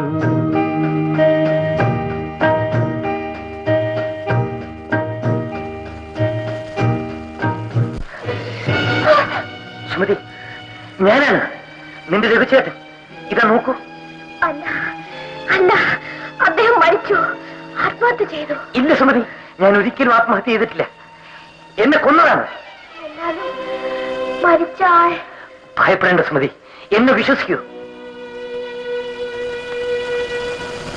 നിനക്ക് വിശ്വാസം വരുന്നതുവരെ ഞാൻ നിന്റെ അടുത്തേക്ക് വരില്ല. ഇരിക്കു സുമതി. ഞാൻ എങ്ങനെയാണ് കൊല ചെയ്യപ്പെട്ടതെന്ന് നിനക്കറിയണ്ടേ? ആ കൊലയ്ക്ക് ഞാൻ മാത്രമേ ദൃക്സാക്ഷിയായി ഉണ്ടായിരുന്നുള്ളൂ. ഇരിക്കു സുമതി. നിന്നോട് യാത്ര പറഞ്ഞുകൊണ്ടാണ് ഞാൻ എറണാകുളത്തേക്ക് പോയത്. അവിടെ നിന്ന് കിട്ടാനുണ്ടായിരുന്ന 5000 രൂപയും വാങ്ങി ഞാൻ തിരിച്ചു വരികയായിരുന്നു.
ശബ്ദിച്ചാൽ ആ ശബ്ദമടങ്ങുന്നതിന് മുമ്പ് നിന്റെ കുടൽ പുറത്തായിരിക്കും. നീ ആരാണ്? നിനക്കെന്താണ് വേണ്ടത്? ഞാൻ ആരാണെന്ന് അറിഞ്ഞിട്ട് നിനക്ക് ഒരു കാര്യവുമില്ല. കാരണം നിന്നെ ഞാൻ കൊല്ലാൻ പറയാനുള്ളത് മുഴുവൻ പറയട്ടെ. ഇതൊരു കൊലപാതകമാകരുതെന്ന് എനിക്ക് നിർബന്ധമുണ്ട്. അതിന് നിന്റെ സഹായം എനിക്ക് വേണം. ഇതൊരു ആത്മഹത്യയാക്കി മാറ്റിത്തരണം. മരിക്കുന്ന നിനക്ക് ഇതുകൊണ്ട് ഒരു നഷ്ടവും വരാനില്ല. എന്തിനു വേണ്ടിയാണ്, ആർക്ക് വേണ്ടിയാണ് നീ ഇത് ചെയ്യുന്നത്? ആവശ്യമില്ലാത്ത കാര്യങ്ങൾ ചോദിക്കരുത്. കേൾക്കാനും പറയാനും എനിക്ക് നേരമില്ല. എങ്ങനെ മരിക്കുവാനാണ് ഉദ്ദേശം? ആത്മഹത്യ ചെയ്യുന്നോ അല്ല കൊല ചെയ്യപ്പെടുന്നോ?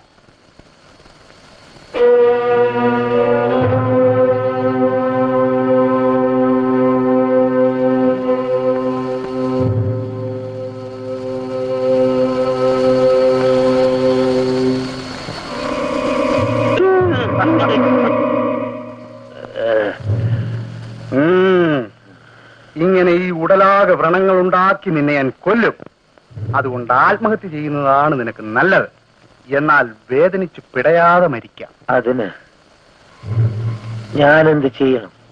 അങ്ങനെ ചോദിക്കുക. ഞാൻ ആത്മഹത്യ ചെയ്യുന്നുവെന്നും അതിനാരും കുറ്റക്കാരല്ലെന്നും എനിക്ക് എഴുതി ഒപ്പിട്ട് തരണം. എന്റെ ബ്രീഫ് കേസിൽ പേപ്പറും പേനയും ഉണ്ട്. ആഹാ.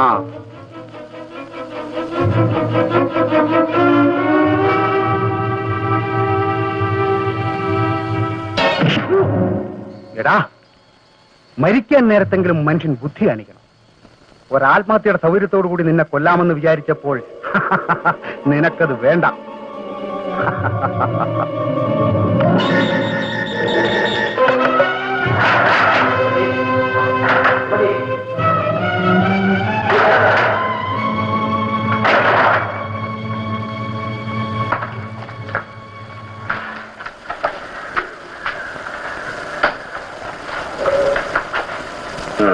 നീ ആരോടാണ് സംസാരിച്ചുകൊണ്ടിരുന്നത്?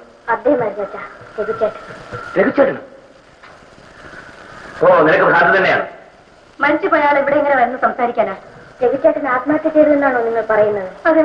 അല്ലമ്മേ, അദ്ദേഹത്തെ ആരോ കൊന്നതാണ്. അങ്ങനെ ആണെങ്കിൽ തന്നെ അവൻ ഉടലോടെ ഇവിടെ എങ്ങനെ വന്നു എന്നാണ് എനിക്കറിയേണ്ടത്. അതെനിക്ക് അറിഞ്ഞൂടാ. എനിക്ക് പറഞ്ഞുകൂടാ. സുമതിയും ഉറപ്പിച്ചു പറയുന്നു അത് രഘു തന്നെയാണ്. ഈ കണക്കിന് അങ്ങോട്ട് പോയാൽ അവളെ വല്ല ഭ്രാന്താശുപത്രിയിലും കൊണ്ടുവിടേണ്ടി വരുമെന്നാണ് എനിക്ക് തോന്നുന്നത്.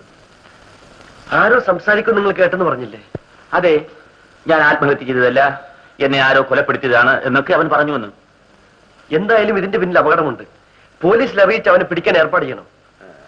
അതെ, നിനക്ക് പ്രേതങ്ങളെ പറ്റി വിശ്വാസമുണ്ടോ? കൊല ചെയ്യപ്പെട്ടവരുടെ ആത്മാവുകൾ മോചനം കിട്ടാതെ ഇങ്ങനെ അലഞ്ഞു തിരിഞ്ഞു നടക്കുന്നതായി നീ കേട്ടിട്ടുണ്ടോ? അമ്മാവൻ എന്തൊക്കെയാണ് ഈ പറയുന്നത്? ചേട്ടന്റെ പ്രേതം വന്നുവെന്നോ? പിന്നെ ഇതെങ്ങനെ സംഭവിക്കാനാണ്? അമ്മാവൻ സമാധാനമായി പോകണം.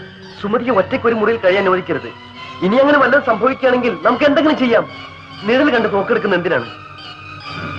ശരി.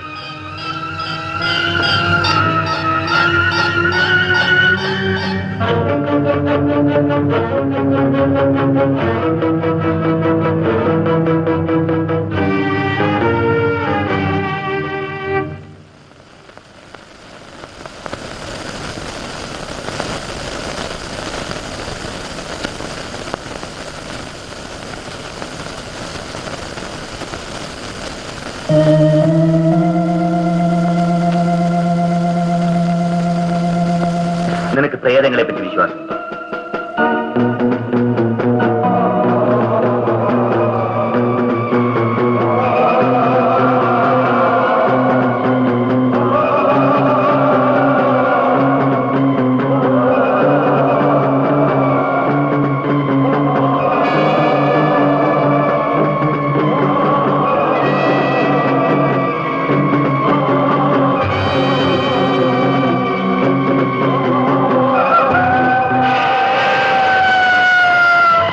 കൊല ചെയ്യപ്പെട്ടവരുടെ ആത്മാവുകൾ മോചനം കിട്ടാതെ ഇങ്ങനെ അലഞ്ഞു തിരിഞ്ഞു നടക്കുന്നതായി നീ കേട്ടിട്ടുണ്ടോ?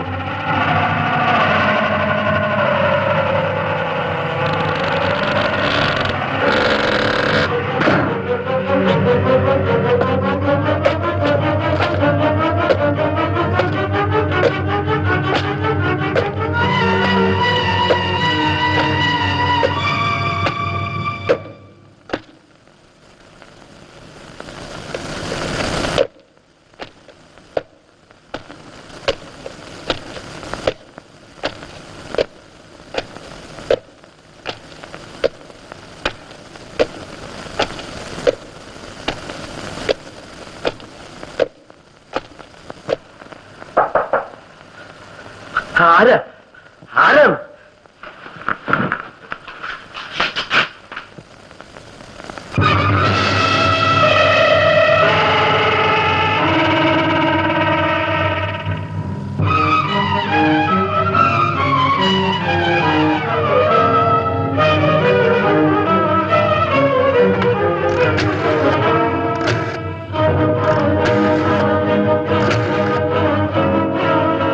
Hello, police സ്റ്റേഷനല്ലേ?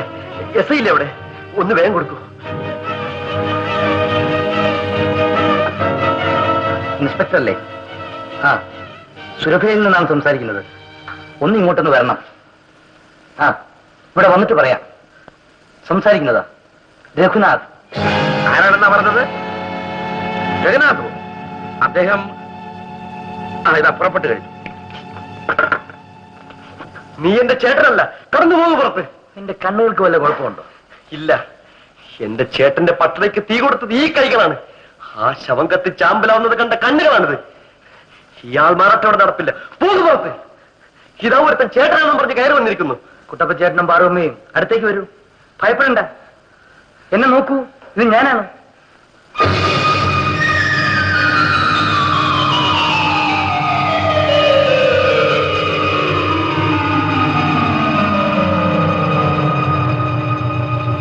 നമ്മുടെ രഘുക്കുഞ്ഞിനെ പോലെ തന്നെയുണ്ട്. അതെ അതെ, അതുപോലെ തന്നെയുണ്ട്. ഇനി വല്ല പ്രേതോപറ്റിയാണോ? അല്ല പാറുമ്മേ, എന്റെ കൈയൊന്ന് തൊട്ട് നോക്കൂ. പ്രേതത്തിന് ഉടലുണ്ടാവൂ? കുട്ടപ്പനൊന്ന് തൊട്ട് നോക്ക. അതേ കുട്ടപ്പൻ ചേട്ടാ, ഞാൻ രഘുവാണ്.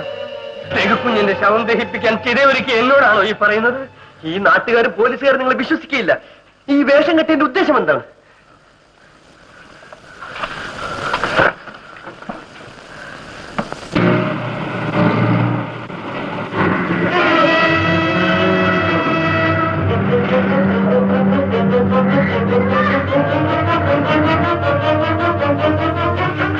ഇൻസ്പെക്ടർ, ചോദിക്കാനും പറയാൻ നിൽക്കട്ടെ. പിടിക്കൂടനെ. എന്റെ ചേട്ടന്റെ രൂപസാദൃശ്യം ഉള്ളതുകൊണ്ട് ഇവിടെ ഒന്ന് ആരം നടത്തുകയാണ്. ഇവൻ തന്നെയാണ് സുമതിയുടെ റൂമിൽ കയറി ചെന്നത്.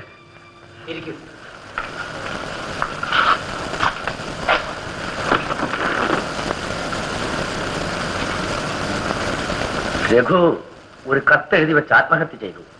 ഞാനോ? ആത്മഹത്യയോ? എന്ത് വിഡിത്തമാണ് ഈ പറയുന്നത്?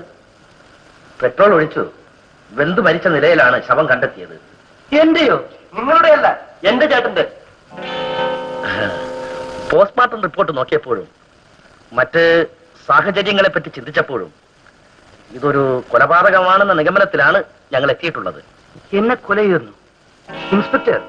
ദഹിപ്പിച്ചെങ്കിൽ ഇപ്പോൾ ഞാൻ എങ്ങനെ ഇവിടെ എത്തി? അതാണ് ഞങ്ങൾക്കും അറിയേണ്ടത്. രഘുവിന്റെ കാർ അവിടെ റോഡ് വക്കിൽ കിടപ്പുണ്ടായിരുന്നു. എന്റെ കാറോ? എന്റെ കാറ് ഞാനിവിടെ ഷെഡിൽ നിർത്തിയിട്ടാണ് പോയത്. എങ്ങോട്ട്? പെട്ടെന്നൊരു ഭ്രാന്ത് പോലെ എനിക്ക് തോന്നി.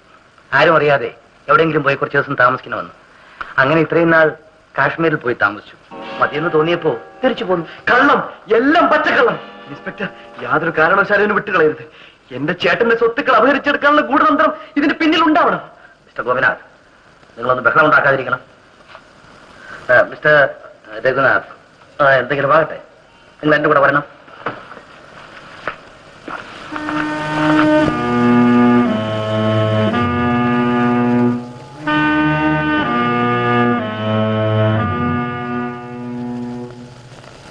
കുഞ്ഞെ, എന്തൊക്കെയാണിത്?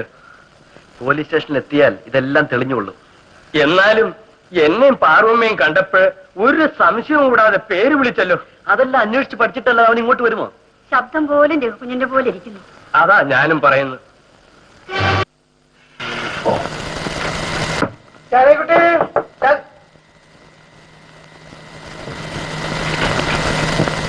രാത്രി കഥവും തുറന്നിട്ടുണ്ട് കിടന്നുറങ്ങാന്നൊക്കെ പറഞ്ഞത് വല്ല കള്ളന്മാരോ വലും. ജാനകിക്കുട്ടി, ജാനകിക്കുട്ടി, ഞാൻ പറയുന്ന നീ ഒന്ന് കേക്ക്. നിന്റെ ചക്ക വീണു, എനിക്കൊരു മുയലിനെ കിട്ടി. തുടർന്ന് ചക്ക വീഴുമെന്നും എനിക്ക് മുയലിനെ കിട്ടുമെന്ന് ഞാൻ വിചാരിച്ചു. ഞാൻ പിടിപ്പിനായി. ജാനകിക്കുട്ടി, ജാനകിക്കുട്ടി,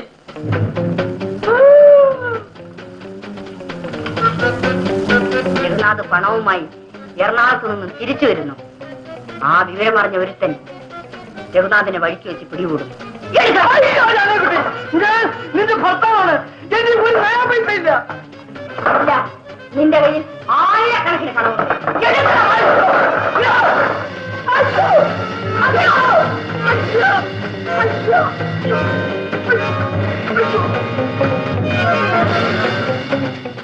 അങ്ങനെ രഘുനാഥ് തലയോട് പൊട്ടി മരിച്ചു. ആത്മഹത്യയാണെന്ന് തെളിയിക്കാൻ വേണ്ടിയിട്ട് പെട്രോളെടുത്ത് ദേഹത്തിൽ ഒഴിച്ചു.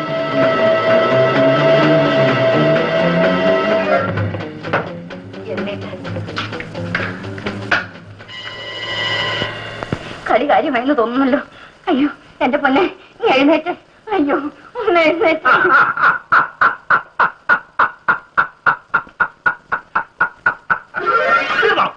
തീർന്നു. നിങ്ങൾ ഈ വിവരം നിങ്ങളുടെ മേലുദ്യോഗസ്ഥന്മാരോട് എന്ന് പറയണം. ചെന്ന് പറയാനുണ്ടല്ലോ ഇതിനെ ചവിട്ടിയെടുത്ത് വെളിയിത്തണം. കാരണം എന്താണെന്ന് അറിയാമോ? ഈ ചത്തവനെന്ന് പറഞ്ഞോ പോലീസ് സ്റ്റേഷനിൽ ഇരിക്കുന്നു, വല്യമാർ അവനെ ക്രാസ് ചെയ്തോണ്ടിരിക്കുക.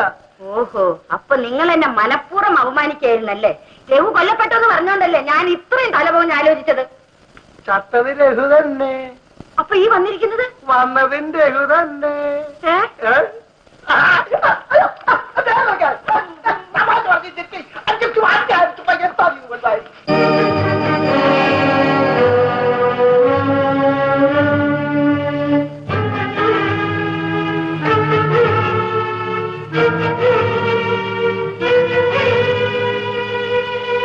മിസ്റ്റർ ഗോപിനാഥ്, ഈ നിൽക്കുന്നത് നിങ്ങളുടെ ചേട്ടനാണ്. ഇൻസ്പെക്ടർ അല്ല എന്നുള്ളതിന് യാതൊരു തെളിവുമില്ല. അതുകൊണ്ട് തന്നെ ഞങ്ങൾക്കൊന്നും ചെയ്യാൻ സാധ്യമല്ല. ഇൻസ്പെക്ടർ, ചേട്ടന്റെ ശവം കണ്ടെടുത്തത് നിങ്ങളാണ്. ആ ശവം എന്നെ ഏൽപ്പിച്ചത് നിങ്ങളാണ്. അതൊരു കൊലപാതകമാണെന്നും പറഞ്ഞ് നിങ്ങൾ അന്വേഷണം നടത്തുന്നു. എല്ലാം ശരിയാണ്. അപ്പോൾ ആ കൊലയെപ്പറ്റിയും ആ ശവത്തെപ്പറ്റി നിങ്ങൾ എന്ത് പറയുന്നു? അതേപ്പറ്റി വേറെ അന്വേഷിക്കേണ്ടിയിരിക്കുന്നു. അനിയ, ചത്തുപോയെന്ന് വിശ്വസിച്ചിരുന്ന നിന്റെ ചേട്ടൻ തിരിച്ചു വന്നതിൽ നിനക്ക് ആഹ്ലാദമില്ലേ? നീ അങ്ങനെ ചിന്തിക്കാത്തത്? മരിച്ചുപോയവരാരും ഇതേവരെ തിരിച്ചു വന്നിട്ടില്ല. ഇൻസ്പെക്ടർ, നിങ്ങൾ ഇയാൾ ഇവിടെ വിട്ടേച്ചു പോകാൻ പാടില്ല. ഈ വീട് അന്യർക്ക് താമസിക്കാനുള്ളതല്ല. I am very sorry mister Gopinath. നിരപരാധികളെ എന്തിന്റെയെങ്കിലും പേരിൽ പിടിച്ചു നിർത്താൻ ഞങ്ങൾക്ക് അധികാരമില്ല. ഞാൻ പോകുന്നു. ഇൻസ്പെക്ടർ, ഇവിടെ വല്ല സംഭവിച്ചാൽ അതിന് ഉത്തരവാദി നിങ്ങളായിരിക്കും. അല്ല, നിങ്ങളായിരിക്കും. ഈ നിൽക്കുന്നത് നിങ്ങളുടെ ചേട്ടനാണ്. ഇദ്ദേഹത്തിന്റെ ജീവൻ ഞങ്ങൾ നിങ്ങളെ ഏൽപ്പിക്കുന്നു. ഇദ്ദേഹത്തിന് എന്തെങ്കിലും സംഭവിച്ചു പോയാൽ അതിന് മറുപടി പറയേണ്ടി വരിക നിങ്ങളായിരിക്കും. ഓർമ്മയിരിക്കട്ടെ. ചേട്ടാ, എന്റെ മുറി ഒന്ന് വൃത്തിയാക്കും. എന്നെ വിശ്വാസമില്ലേ? ഓ, ശരിയാക്കാം കുഞ്ഞ്. ഇല്ല, ഈ വീടുമായി നിനക്ക് ഒരു ബന്ധവുമില്ല. അമ്മാവ, എന്നെ വിശ്വസിക്കൂ. ഞാൻ നിങ്ങളുടെ സ്വന്തം സഹോദരിയുടെ മകനാണ്. അനാവശ്യം പറയാതെ ഇറങ്ങി പോകുന്നതാണ് നല്ലത്. മേലാൽ ഈ വീടിന്റെ പടിയിൽ കയറുകയും ചെയ്യരുത്. സുമതിയെ ഗോപിക്ക് വിവാഹം കഴിച്ചു കൊടുക്കാൻ പോകുന്നതായി കേട്ടു. അടുത്ത മാസം നടക്കുകയും ചെയ്യും. നീ ആരാണ് ചോദിക്കാൻ? അമ്മാവ, ഞാൻ ആത്മഹത്യ ചെയ്തിട്ടില്ല. എന്നെ ആരും കൊന്നിട്ടുമില്ല. അത് ഞാൻ വിശ്വസിക്കുന്നു. അതുകൊണ്ടാണല്ലോ നീ ജീവനോട് എന്റെ മുമ്പിൽ നിൽക്കുന്നത്.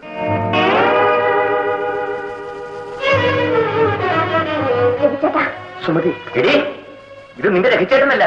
വേഷന്മാർ നമ്മയെല്ലാം കൊള്ളയടിക്കാൻ വന്നവരാണ്. നീ ആരാണ് മോനെ? ഞാൻ ഇനി എങ്ങനെ നിങ്ങളെ പറഞ്ഞ് മനസ്സിലാക്കി തരും? അത് ഈ ജന്മം നിനക്ക് സാധ്യമല്ല. രവിച്ചേട്ടാ, ആരങ്ങയെ വിശ്വസിച്ചില്ലെങ്കിലും ഞാൻ വിശ്വസിക്കും. അതെ അച്ഛാ, പെറ്റ അമ്മയ്ക്കും സ്നേഹിക്കുന്ന പെണ്ണിനും തെറ്റുപറ്റില്ല. ഇത് രവിച്ചേട്ടൻ തന്നെയാണ്. അദ്ദേഹം ജീവിച്ചിരിക്കെ ഞാൻ മറ്റൊരാളെ വിവാഹം കഴിക്കില്ല.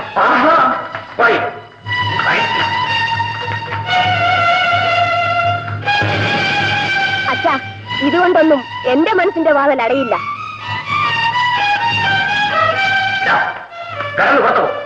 അമ്മാവ, ഇപ്പോൾ ഞാൻ പോകാം. ഇന്നല്ലെങ്കിൽ നാളെ ഞാനാണെന്ന് തെളിയിക്കാൻ വേണ്ടി ഇവിടെ വരുന്നു.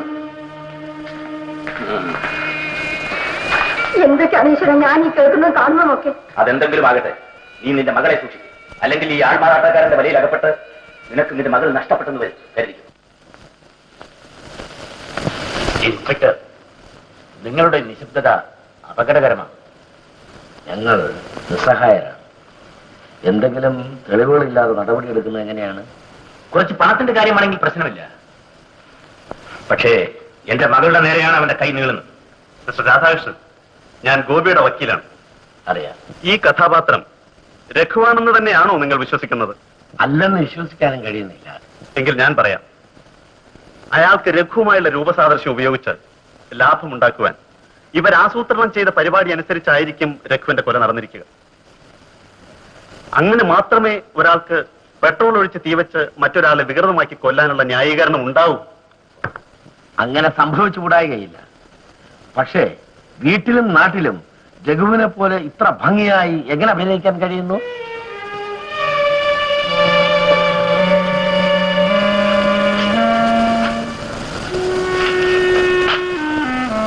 ഇതൊരു സങ്കീർണമായ കേസാണ്.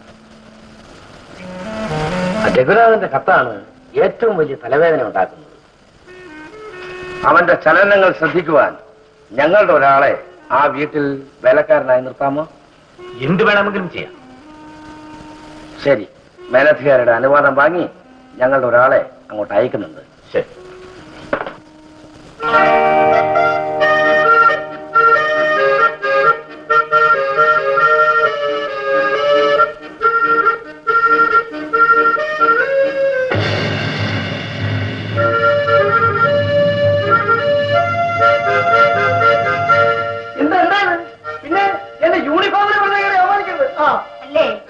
എന്തുമാത്രമായി? ഇന്ന് ഡ്യൂട്ടിക്ക് പോകണ്ടേ? നിങ്ങൾക്ക് പോകാൻ പറ്റില്ലെങ്കിൽ പകരം ഞാൻ തന്നെ അങ്ങ് പോകാമെന്ന് വിചാരിക്കുകയായിരുന്നു. അപ്പൊ എനിക്ക് ഉദ്യോഗ ഇറക്കം കിട്ടിയവരും നീ അറിഞ്ഞില്ലേ? അല്ല, കയറ്റം എന്ന് പറഞ്ഞിപ്പോ ഇറക്കമായോ? ഈ കേസിന്റെ തുമ്പ് കണ്ടുപിടിക്കാനുള്ള ഒരു പ്രധാന കണ്ണിയായിട്ട് എന്നെ തരം താഴ്ത്തിയിരിക്കുക. ആ തുമ്പ് നീ തന്നെ കണ്ടുപിടിച്ചിരുന്നെങ്കിൽ ഈ വേലക്കാരനായിട്ട് ആ വീട്ടിൽ എനിക്ക് നിൽക്കേണ്ടി വരുമായിരുന്നു. ഭർത്താവേ,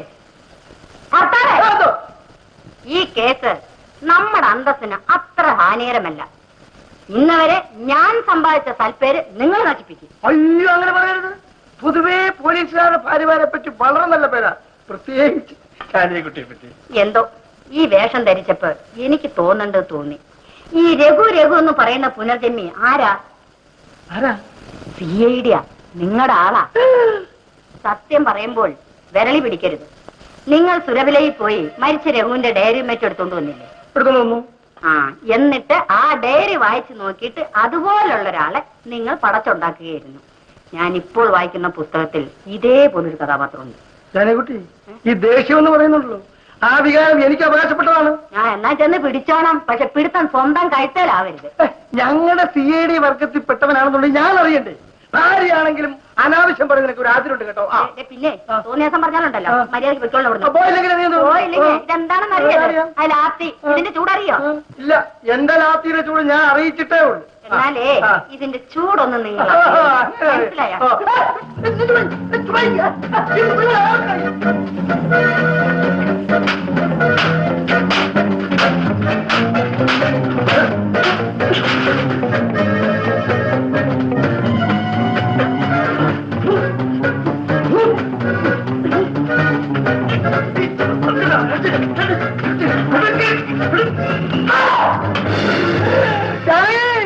തലയിൽ ഞാനത്ത് പോന്നു, ഒന്ന് ഓടിയെടുക്കാം.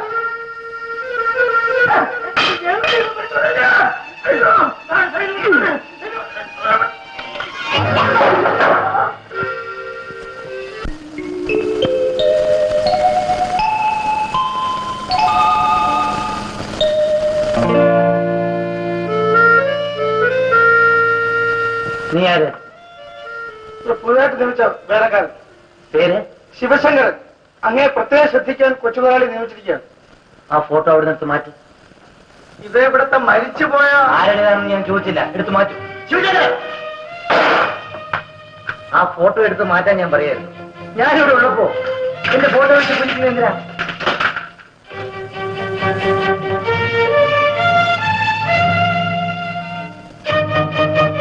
ഇതകത്തോണ്ട് പോയി വെക്കൂ.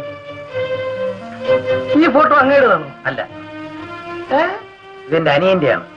അവൻ കാശ് മുടക്കി ഫ്രെയിം ചെയ്ത് വെച്ചിട്ടുള്ളതാണ്. അതുകൊണ്ട് ഇതിന്റെ പേരിൽ എനിക്ക് യാതൊരു അവകാശവുമില്ല. അവന് കൊടുത്തേക്ക്.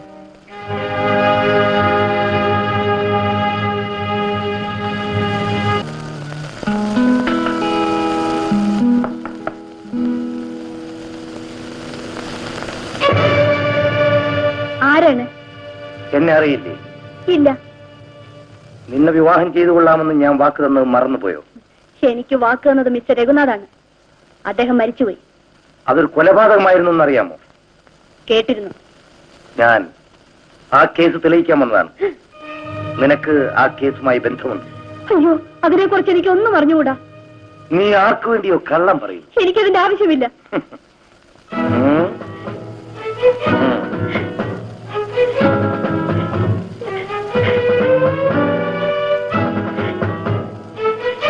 നിനക്കൊരു കാളസർപ്പത്തിന്റെ സൗന്ദര്യമുണ്ട്. അതുകൊണ്ട് എന്നെ മയക്കാൻ നോക്കണ്ട. പറയൂ, ഈ കൊലപാതകം എങ്ങനെ നടന്നു?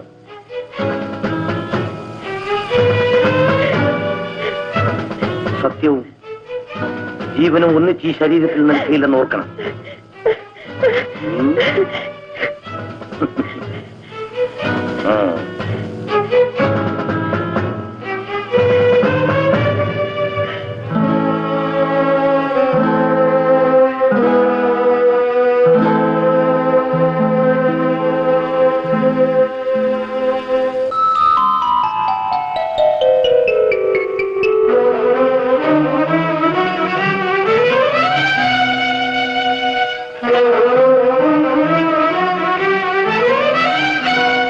എന്തു പറഞ്ഞാലും എന്നെ കൊണ്ട് തീരെത്തിക്കുന്ന നിങ്ങളാണ്. ഞാൻ നിങ്ങളോട് പണം ചോദിച്ചില്ല. എനിക്ക് ആരുടെയും പണവും വേണ്ട. വേണ്ട വേണ്ട, ഒന്നിങ്ങോട്ട് വരണം. എല്ലാം നേരിട്ട് ഞാൻ പറയാം. വന്നില്ലെങ്കിൽ ഞാൻ എന്റെ സത്യം പോലീസുകാരോട് പറയും.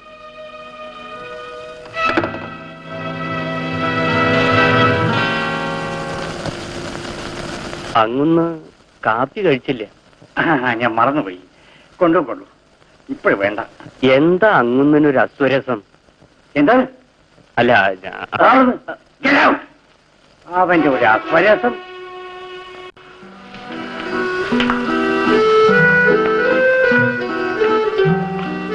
കുട്ടപ്പൻ ചേട്ടാ, കുഞ്ഞെന്തിനാ ഇങ്ങോട്ട് വന്നത്? രഘുചേട്ടനില്ലേ? രഘുച്ചേട്ടനോ? കുഞ്ഞെന്താ ഈ പറയുന്നത്? അതെ, അദ്ദേഹം തന്നെ. ആ, അദ്ദേഹമുണ്ട് ആ മുറിയിൽ. വരൂ.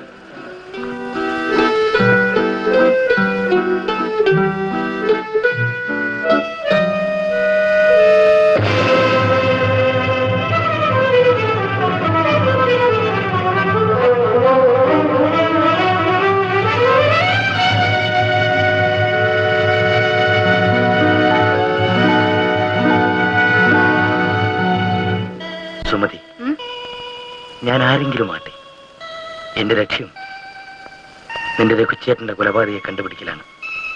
അതുവരെയെങ്കിലും ഞാൻ രഘുവാണെന്ന് വിശ്വസിച്ച് എന്നോട് സ്നേഹം ഭാവിക്കണം.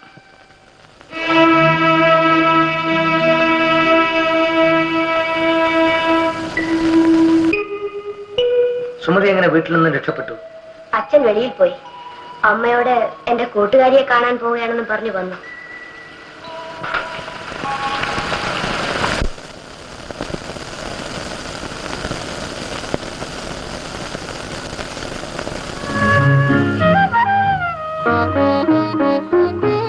സപ്തസ്വരങ്ങളാ കോരിത്തരിക്കുന്ന സപ്തതന്ത്രിയെ പോലെ, സപ്തസ്വരങ്ങളാ കോരിത്തരിക്കുന്ന സപ്തതന്ത്രിയെ പോലെ, സിന്ദൂരകിരണങ്ങൾ ചുംബിച്ചുണർത്തുന്ന സന്ധ്യാപുഷ്പിയെ പോലെ, നീയുണർന്നു മുന്നിൽ നീ വിടർന്നു, നാദമായി ഞാൻ നിന്നിൽ അലിഞ്ഞു ചേർന്നു.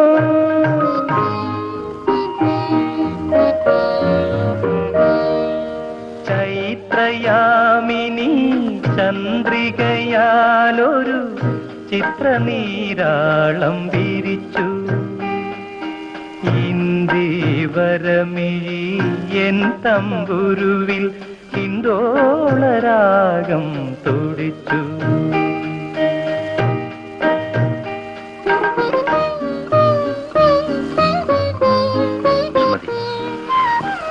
സുമതി,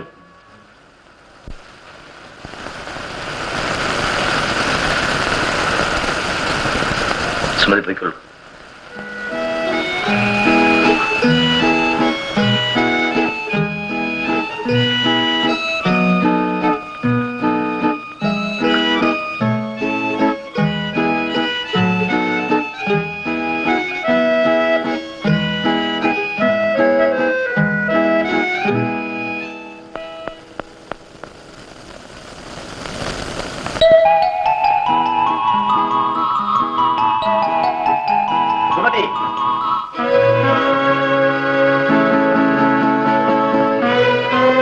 നീ സുരഭിലയിൽ പോയിരുന്നു. ഗോപിയുടെ മുമ്പിൽ കൂടി ആ കള്ളനെ കാണാൻ നീ ചെന്നു അല്ലേ?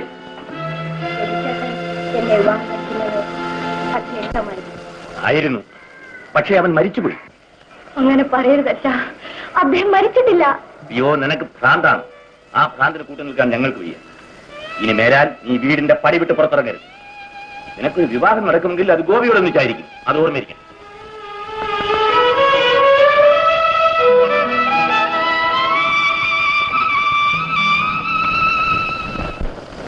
കാര്യമൊക്കെ ശരി, പക്ഷെ ഈ തെളിവ് വെച്ച് അവനെ എങ്ങനെ പിടിക്കും ശിവശങ്കര? സാധാരണ എല്ലാരും പിടിക്കുന്ന പോലെ പിടിക്കണം. അവനെ ഇവിടെ പിടിച്ചോണ്ട് വരുത്തി ഏമാൻ ഒന്ന് ശരിക്ക് പെരുമാറിയാലുണ്ടല്ലോ ഉള്ളിലുള്ള എല്ലാം പുറത്തു വരും. എങ്ങനെ പെരുമാറണമെന്നൂടെ പറയൂ.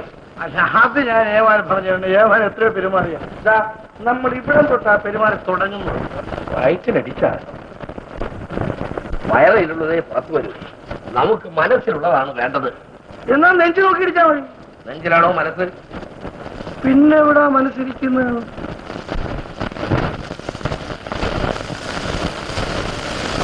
Good morning mister Sadanandan. എന്ത് വേണം? വന്നിട്ട് കുറച്ചു ദിവസമായി. സൗകര്യമായി കാണാമെന്ന് വിചാരിച്ച് വരാൻ വൈകിയതാണ്. വിവരങ്ങളെല്ലാം ഗോപി ഒന്ന് പറഞ്ഞു. എന്തെങ്കിലും വരുമെന്ന് പ്രതീക്ഷിച്ചിരുന്നു. കാര്യങ്ങളൊക്കെ എങ്ങനെ നടക്കുന്നു? ഭംഗിയായി നടക്കുന്നു. എനിക്ക് കുറച്ച് പണം വേണം. പണോ? ചോദിക്കേണ്ട അവകാശം. മിസ്റ്റർ സദാനന്ദൻ, ഞാനെല്ലാം ഇപ്പോഴും സദാനന്ദൻ തന്നെ. പക്ഷെ ഇനി ഒരിക്കലും രഘുവാവില്ല. കൂടുതൽ സംസാരിക്കാതെ പോകാം. എല്ലാ വാതിലുകളും അടച്ചിട്ടിരിക്കുകയാണ്. നമ്മുടെ സൗഹൃദ ബന്ധം തകർക്കരുത്. പണം കൊണ്ട് അത് നശിപ്പിക്കരുത്. എന്റെ സുഹൃത്ത് മരിച്ചുപോയി.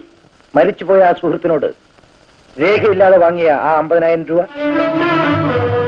ഞെട്ടുന്നു. എന്റെ അവകാശം ഞാനായതിനു ശേഷം കോടതിയിലൂടെ വാങ്ങിക്കൊള്ളാം. ആ 50,000 രൂപ എനിക്ക് അങ്ങനെ ആരും പണം തന്നിട്ടില്ല. ഉണ്ടെങ്കിൽ തന്നവർ വന്ന് ചോദിക്കട്ടെ. നിന്നോട് സംസാരിച്ചു നിൽക്കാൻ നേരമില്ല. എവിടെ പോകുന്നു? നാവും കൈയും തമ്മിലുള്ള വ്യത്യാസം മനസ്സിലാക്കിയാൽ കൊള്ളാം. നാക്ക് മതിയാകാതെ വന്നാൽ കൈയെടുക്കേണ്ടതായി വരും. ആ കാര്യം നിങ്ങൾ ഓർക്കണം. കൈയും കാലും നിനക്ക് മാത്രമല്ലടാ. ഇനി അവൻ എന്ത് ചെയ്യുമെന്ന് എനിക്കൊന്നറിയണം. തന്റെ ഡിപ്പാർട്ട്മെന്റ് കൈയൊഴിഞ്ഞാലും ഞാൻ വിടുകയില്ല. നമ്മൾ അവനെ വിടുന്നതും വിടാതിരിക്കുന്നതും ഒന്നും അല്ല ഇപ്പോഴത്തെ പ്രശ്നം. അവൻ നമ്മളെ തടിയിങ്ങി വിട്ടുതന്നാ മതിയായിരുന്നു.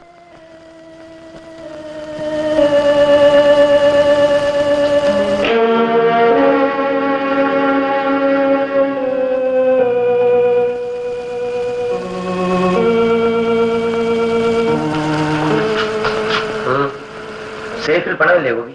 ഉണ്ട്. എന്നാ താക്കോലിഞ്ഞ. എന്തിനാണ്? നിങ്ങൾ സ്വല്പം പണത്തിന് ആവശ്യമുണ്ട്. ചോദിക്കാൻ അവകാശം? അനിയ, കണ്ണടച്ച് ഇരുട്ടാക്കുന്നത് നല്ലതല്ല. തെറ്റിദ്ധരിക്കുന്നു. ഞാൻ രാത്രി പോലും കണ്ണടയ്ക്കാറില്ല. കാരണം ഇരുട്ടായി പോകുമെന്ന് പേടിക്കുകയാണ്. മാറി നിൽക്കൂ. അനിയ, മാറി നിൽക്കാനാ പറഞ്ഞത്.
നാടകം അവസാനിപ്പിച്ച് ഈ നിമിഷം ഇവിടുന്ന് പോണം.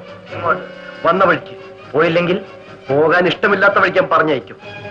അയച്ചോളൂ. പക്ഷേ അതിന്റെ ഫലമായി നീയും നിനക്ക് ഇഷ്ടമില്ലാത്ത വഴിക്ക് പോകേണ്ടി വരും. തൂക്കുമരത്തിലേക്കോ ജയിലിലേക്കോ. എന്നെ ഇവിടെ വിട്ടേച്ച് പോകുമ്പോ ഇൻസ്പെക്ടർ രാധാകൃഷ്ണൻ പറഞ്ഞ ഓർമ്മയുണ്ടല്ലോ.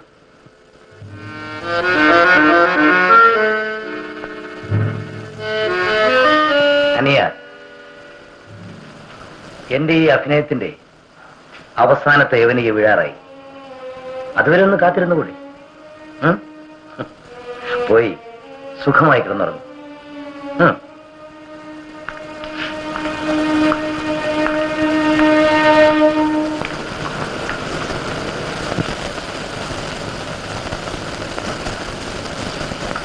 വല്ല ഐഡിയ കിട്ടുന്നുണ്ടോ? ഞാൻ കൂടെ തല ചൊറിഞ്ഞു തരാം. ഈ രഘുനാഥ് എന്ന് പറയുന്നവൻ രഘുനാഥ് തന്നെ. അല്ല അല്ല അല്ല അല്ല. നിങ്ങളൊന്ന് അടങ്ങിയിരുന്ന്, ഞാൻ പറയുന്നത് കേക്ക്. നീ എന്ത് പറഞ്ഞാലും ഞാൻ വിശ്വസിക്കാം, ഇത് മാത്രം ഞാൻ വിശ്വസിക്കില്ല. അല്ല കണ്ട നീ അവിടെ നില്ല, കേട്ടോ ഞാൻ പറയട്ടെന്ന് പറയുന്നില്ലയോ. നിങ്ങൾ അവിടെ ഇരിക്കുന്നേ. ഈ രഘുനാഥ് കൊല്ലപ്പെട്ടിട്ടില്ല, കൊലയാളിയാണ്. നിനക്ക് കിറുക്കാണ്. നിങ്ങൾക്ക് ഇഷ്ടമുണ്ടെങ്കിൽ കേട്ടാ മതി. ഞാനേ തല പുകഞ്ഞാലോചിച്ചിട്ട് കിട്ടിയതാ. കേട്ടെ. രഘുനാഥിനെ ആരോ കൊല്ലാൻ ശ്രമിച്ചു. പക്ഷെ സംഭവിച്ചത് മറിച്ചാണ്. കൊല്ലാൻ വന്നവനെ കൊന്നിട്ട് രഘുനാഥ് വിട്ടു. ശരി, സമ്മതിച്ചു. പിന്നെ അവൻ തിരികെ വന്ന എന്തിനെ? ഈ ചോദ്യമൊക്കെ അങ്ങനെയുടെ ഒന്നും ചോദിക്കരുത്, എന്നോട് ചോദിക്കരുത്. എടി ഭാര്യ, നീ ഇപ്പൊ പറഞ്ഞ ഈ വിഡിത്തമുണ്ടല്ലോ, ഞാൻ സമക്ഷത്തിൽ ബോധിപ്പിച്ചാൽ എന്റെ വസ്ത്രങ്ങൾ അഴിച്ചു വെച്ച് മുദ്രയും എടുത്ത് എന്നെ നേരെ വീട്ടിലേക്ക് അയക്കും, അറിയോ? എന്നാലേ മേലാല് ഈ കേസിനെ കുറിച്ച് ഒരൊറ്റ ആശ എന്നോട് ചോദിച്ചു. അങ്ങനെ നീ പണങ്ങിയാലോ? ഈ നാട്ടിലെ ജനസംഖ്യയിൽ അങ്ങനെ ഒരു കുറവ് വന്നിട്ടുള്ളതായിട്ട് ഒരു പരാതി ഇതുവരെ ലഭിച്ചിട്ടില്ലല്ലോ. നാട്ടിലെ കാര്യം അവിടെ കിടക്കട്ടെ. ഈ വീട്ടിലെ ജനസംഖ്യയിൽ ഇതേവരെ ഒരു വർധനവ് വന്നിട്ടില്ല എന്നുള്ളൊരു പരാതി പെൻഡിങ്ങിൽ കിടക്കുന്നത് നിങ്ങൾക്ക് ഓർമ്മയുണ്ടോ? ഓ ഓ, ആ പരാതി അതിപ്പോ എന്റെ മാത്രം കുറ്റമാണോ? ഈ കേസന്വേഷണം പോലെ നമുക്ക് രണ്ടും കൂടെ ശ്രമിച്ചു നോക്കാം, പറ്റിയാ പറ്റി.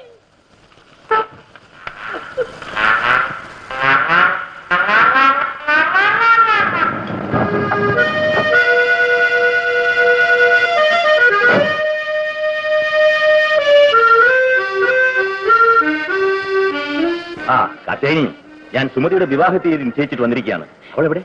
ഇവിടെ അങ്ങനെ ഒരു വിവാഹം നടക്കില്ല. മകൾ അവന്റെ കൂടെ ഇറങ്ങിപ്പോയി. അവൻ കാറുമായി വന്നിരുന്നു. ഞാൻ പിടിച്ചിട്ട് നിൽക്കണ്ടേ? ആ, നീ പോയിക്കോ.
നിങ്ങൾ പോലീസുകാർ കന്നുകൂട്ടാൻ പോകുന്ന നല്ലത്.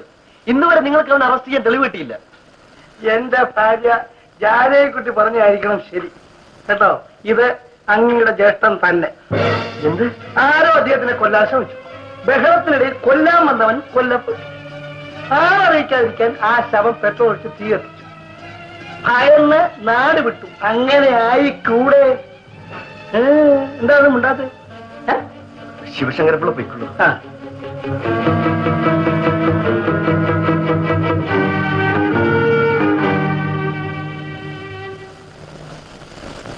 രാഗിണി, ചേട്ടാ, എന്നെ ഇത്രയും നാൾ ഈ തീച്ചുള്ളിൽ എറിഞ്ഞിട്ട് ചേട്ടൻ എവിടെയായിരുന്നു? എല്ലാം അറിഞ്ഞിട്ടാണ് ഞാൻ വരുന്നത്. ഈ കഥ വേഗം തീരും.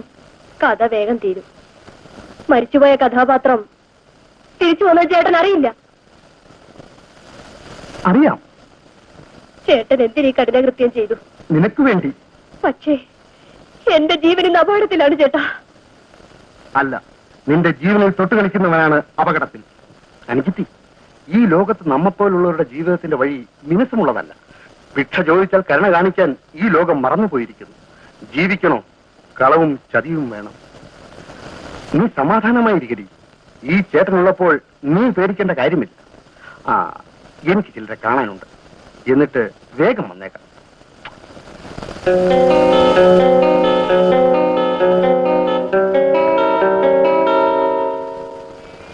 മരിച്ചവൻ മരിച്ചു. അവനെപ്പറ്റി ഒരു ചീത്ത വിചാരം നിന്റെ മനസ്സിൽ ഉണ്ടാകണ്ട എന്ന് കരുതിയാണ് ഇത്രയും കാലം പറയാതിരുന്നത്. എന്നാലേ ഇനിയൊന്നും പറയുകയും വേണ്ട. അല്ല, പറയിപ്പിച്ച് ഇറങ്ങുമെന്ന് ചിലത് ചെയ്യും. എന്നാ കേട്ടോളൂ, നിന്റെ രഹിച്ചേട്ടൻ പാട്ടുകാരി രാഗിണിയുമായി ബന്ധത്തിലായിരുന്നു. അവളെയും വിവാഹം ചെയ്തുകൊള്ളാമെന്ന് വാക്കുകൊടുത്തിരുന്നു. രഘുചേട്ടനെ പറ്റിയാണോ അച്ഛൻ പറയുന്നത്? അതെ. അറിഞ്ഞിട്ട് മിണ്ടാതിരുന്നതോ ഇതുവരെ? ഇല്ല ഇല്ലച്ചാ, അത് ഞാൻ വിശ്വസിക്കില്ല. നിനക്കതിനൊരു അവസരം തരുന്നു. രഘുവിയെ മരിച്ചുള്ളൂ. ആ സത്യമം സൂക്ഷിച്ചുകൊണ്ട് അവൾ ഇപ്പോഴും ജീവിച്ചിരിക്കുന്നു. പോയി ചോദിക്കുക.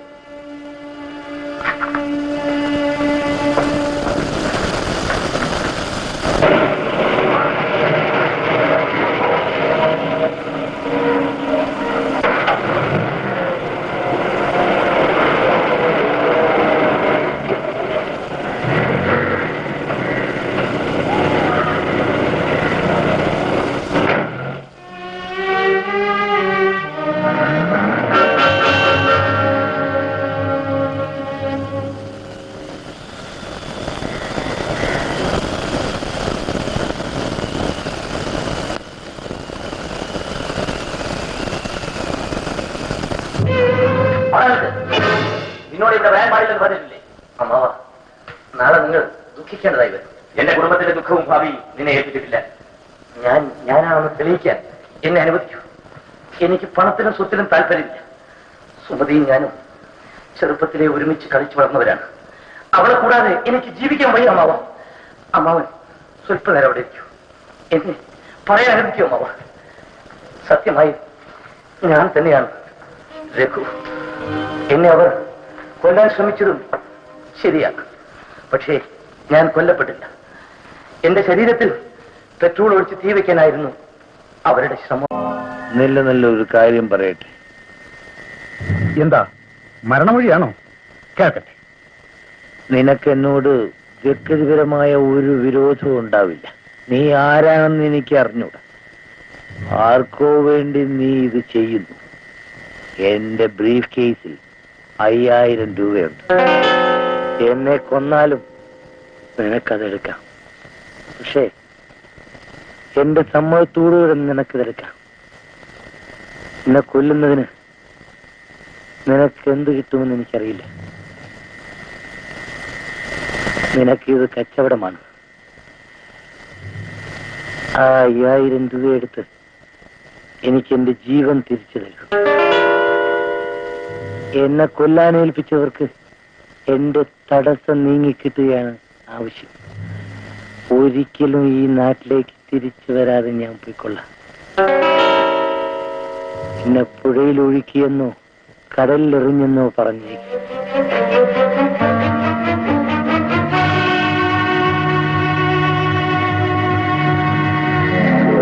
അങ്ങനെ അവൻ എന്നെ മോചിപ്പിച്ചു. ഞാൻ ബോംബെക്ക് പോയി.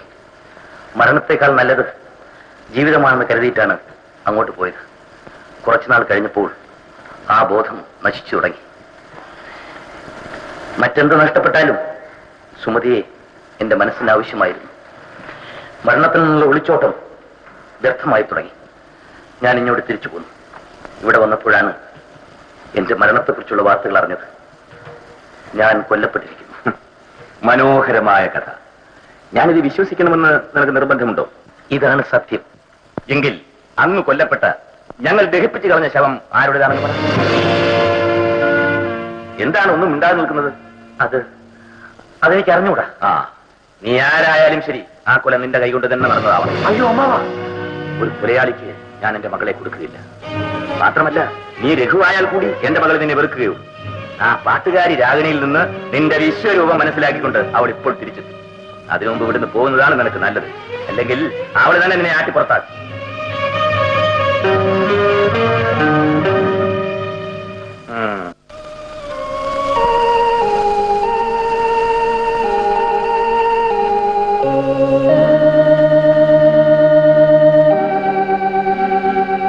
Good morning.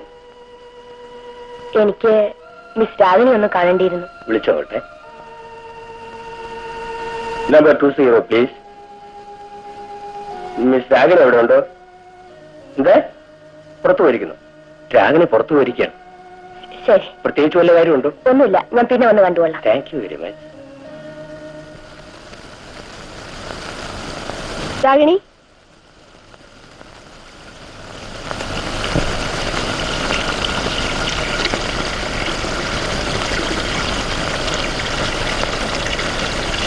രാഗിണി,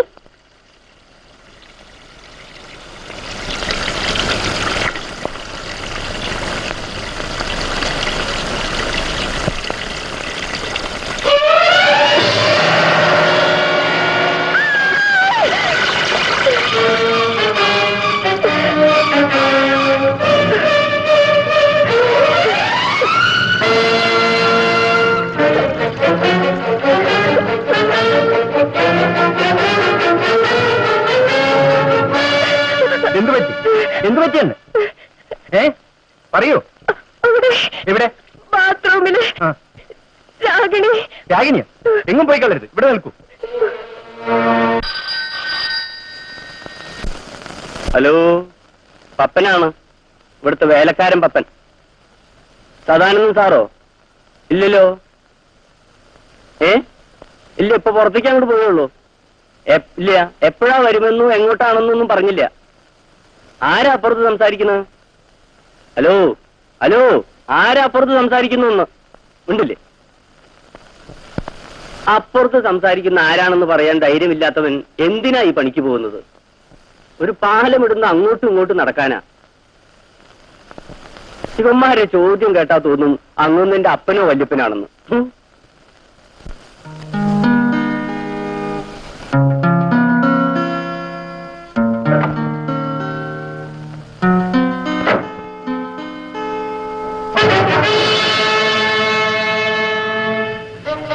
എവിടെ വെച്ച് കാണുമെന്ന് ഞാൻ ആലോചിക്കുകയായിരുന്നു. ഞാനും ചില കാര്യങ്ങൾ പറയുവാനുണ്ട്. പറയൂ. ഇവിടെ ഒരു സ്ഥലമില്ല, വിടൂ.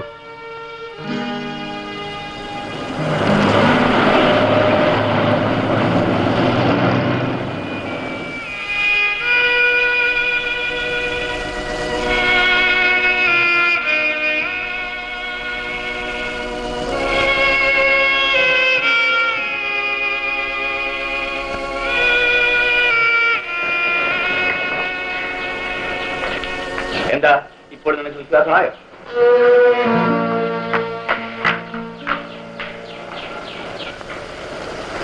ഈ മരുന്ന് നേരത്തെ കൊടുക്കേണ്ടതായിരുന്നു. കയ്പും പുളിയും ഒന്നും സാരമല്ല, മധുരം കൂവി കൊടുത്തുള്ളൂ. എനിക്ക് നിങ്ങളുടെ ചിരിയൊന്നും കാണണ്ട.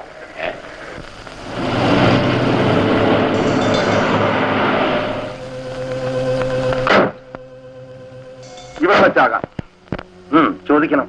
രാഗിനിയെ കൊന്നത് നീയല്ലേ? അവസാനത്തെ ചോദ്യമാണ് ആദ്യം. അതെ, അതിനുത്തരം കിട്ടിയാൽ വേറൊന്നും എനിക്ക് ചോദിക്കാനില്ല. എന്നാൽ ആ കൃത്യം ഞാൻ ചെയ്തിട്ടില്ല. പോരെ? അവളെ കൊല്ലുമെന്ന് പേടിപ്പിച്ചത് നീയാണ്. അതുകൊണ്ട് എന്റെ കാര്യം സാധിച്ചു. എനിക്ക് വിശ്വാസമാകുന്നില്ല.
എല്ലാം ഞാൻ പറയാം. പോയിക്കോ, നിന്നെ ഞാൻ കടലിലെറിഞ്ഞിരിക്കുന്നു. കഴിയുമെങ്കിൽ വല്ല കടലിനപ്പുറത്തും പോയി ജീവിച്ചോ. അഥവാ തിരിച്ചു വന്നാൽ ഈ 5000 രൂപ ലാത്തായി ഓർമ്മയിരിക്കും. ഓടാ പോ. എന്റെ ജീവൻ രക്ഷിച്ചതിന് ഈ മോതിരം നിനക്കിരിക്കട്ടെ. താങ്ക്സ്.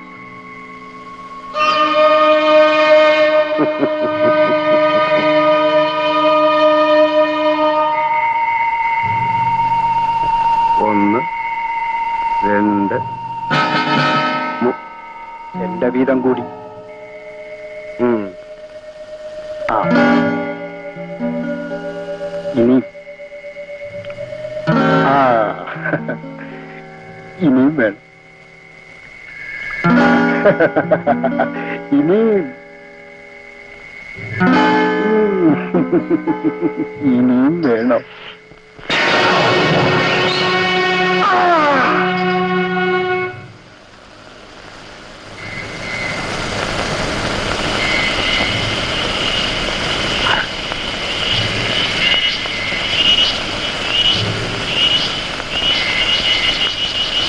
എടോ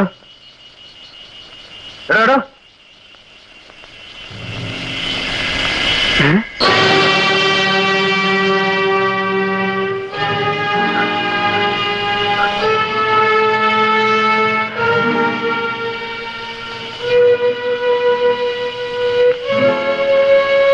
ഈ ശവൻ രഘുവിന്റേതാണെന്ന് വരുത്തണം. എങ്കിൽ മാത്രമേ എനിക്ക് രക്ഷയുള്ളൂ. കത്തും മോതിരവും കണ്ടുകിട്ടുമ്പോൾ ശവം നിങ്ങളുടേതാണെന്ന് തീരുമാനിച്ചു കൊള്ളുമെന്ന് കരുതി ആ ശവം പെട്രോൾ ഒഴിച്ച് കത്തിച്ചിട്ട് ഞാനും നാടുവിട്ടു. ആരെ കൊന്നതെന്ന് മനസ്സിലായി. പക്ഷെ ആരാണെന്ന് ഇവരെ പ്രേരിപ്പിച്ചത്? എല്ലാം ഞാൻ കാണിച്ചു തരാം.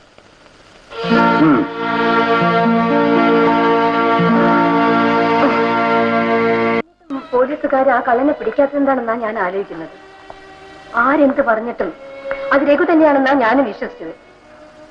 പക്ഷെ ഇത് കേട്ടപ്പോ രഘുവിന്റെ വേഷം കെട്ടി വന്നപ്പോ ഇങ്ങനെ ഒരു കെണി ഉണ്ടാകുമെന്ന് അവൻ ധരിച്ചില്ല. തന്റെ പദ്ധതി പൊളിയുമെന്ന് വന്നപ്പോഴാ അവൻ അവളെ കൊന്നത്. ഏതായാലും ഈശ്വരൻ എന്റെ മോളെ വലിയൊരു ആപത്തിൽ നിന്ന് രക്ഷിച്ചു. ശരിയാണ്.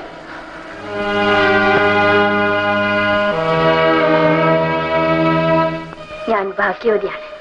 ഇപ്പോഴെങ്കിലും നിന്റെ അച്ഛനും അമ്മയും പറഞ്ഞുകൊണ്ടിരുന്നത് നിനക്ക് മനസ്സിലായല്ലോ. അച്ഛാ, ഇനി മനസ്സിലാക്കാൻ ബാക്കി ഒന്നുമില്ല. ഞാൻ പോയി ഗോപിയെ ഒന്ന് കണ്ടിട്ട് വരട്ടെ. പാവം, അവനും രക്ഷപ്പെട്ടു. ഞാനും വരാം അച്ഛാ, എനിക്കൊന്ന് കാണണം. ശരി, വരും.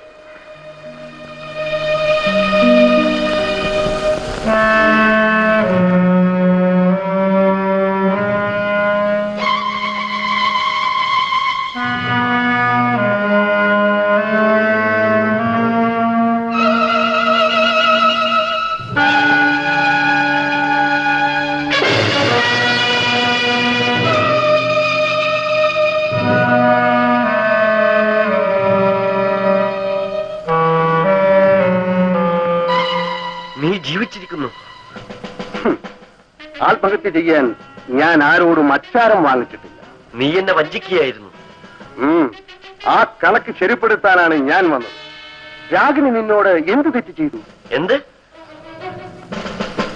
അവളെ നീ എന്തിനു കൊന്നു? ആര് പറഞ്ഞു ഞാനാണെന്ന്? സുമതി വരുന്നതിന് മുമ്പ് നീ ആ വീട്ടിലേക്ക് കയറുന്നത് പോലീസ് കണ്ടിട്ടുണ്ട്. കള്ളം, പച്ചക്കള്ളം. എടാ, സ്നേഹിച്ച പെണ്ണിന് ജീവിതമാണ് കൊടുക്കേണ്ടത്, മരണമല്ല. നിന്റെ ചേട്ടന്റെ പേരിൽ ആ കെട്ടുകഥ ആരോപിക്കണമെന്ന് പറഞ്ഞപ്പോൾ എന്തിനെന്ന് പോലും ചോദിക്കാതെ അനുസരിച്ചവളാണവൾ. അവൾ വിഡ്ഢിയായിരുന്നു. എല്ലാവരും എല്ലായ്പ്പോഴും വിഡ്ഢികളാവില്ല. നിനക്ക് എന്ത് വേണം? പണം വേണം? എനിക്ക് വേണ്ടത് നിന്റെ അനുവാദം കൂടാതെ വാങ്ങിക്കാനാണ് ഞാൻ വന്നത്. ഓ, തയ്യാറോടുകൂടിയാണല്ലോ ഇരിപ്പ്. അതെ, എനിക്ക് വേണ്ടി നീ എന്റെ ചേട്ടനെ കൊന്നു. ഇല്ല, കൊല്ലാൻ തന്നതിനേക്കാൾ വലിയ തുക വിടാൻ വേണ്ടി അദ്ദേഹം തന്നു. ഞാൻ വിട്ടു. കൊല്ലപ്പെട്ടത് മറ്റൊരാളായിരുന്നു. ആ കൊലപാതകത്തിനല്ല, രാഗിണിയെ കൊന്ന നിനക്ക് അതിന്റെ കൂലി തന്നതിനാണ് ഞാൻ തൂക്കിലേറുക. കൊല്ലല്ലേ? എടാ, നിന്റെ 2000 രൂപ മോഹിച്ചിട്ടല്ല, എന്റെ സഹോദരിക്കൊരു ജീവിതം കിട്ടുമല്ലോ എന്നോർത്തിട്ടാണ് നിന്റെ ചേട്ടനെ കൊല്ലുക എന്ന ആ നല്ല കാര്യം ഞാൻ ചെയ്യാൻ ഒരുങ്ങിയത്. ഒരു നിമിഷം താമസിക്കരുത്. കൊല്ലെന്നെ. അല്ലെങ്കിൽ നിന്നെ ഞാൻ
ഗോപിനാഥ്, നിങ്ങളുടെ ജ്യേഷ്ഠനെ കൊല്ലാൻ പ്രേരിപ്പിച്ചതിനും രാഗിണിയെ കൊന്നതിനും ഞാൻ നിങ്ങളെ അറസ്റ്റ് ചെയ്യും.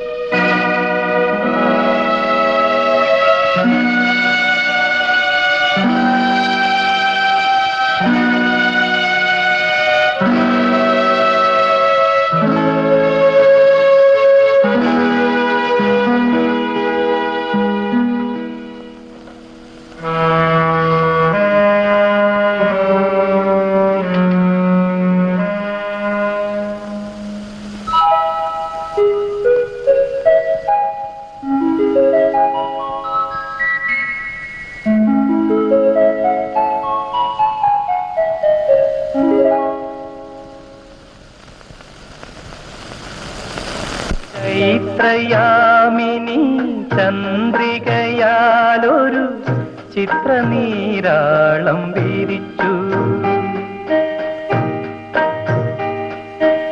ഇന്ദീവരമിഴി എൻ തമ്പുരുവിൻ ഹിന്ദോളരാഗം തുടിച്ചു.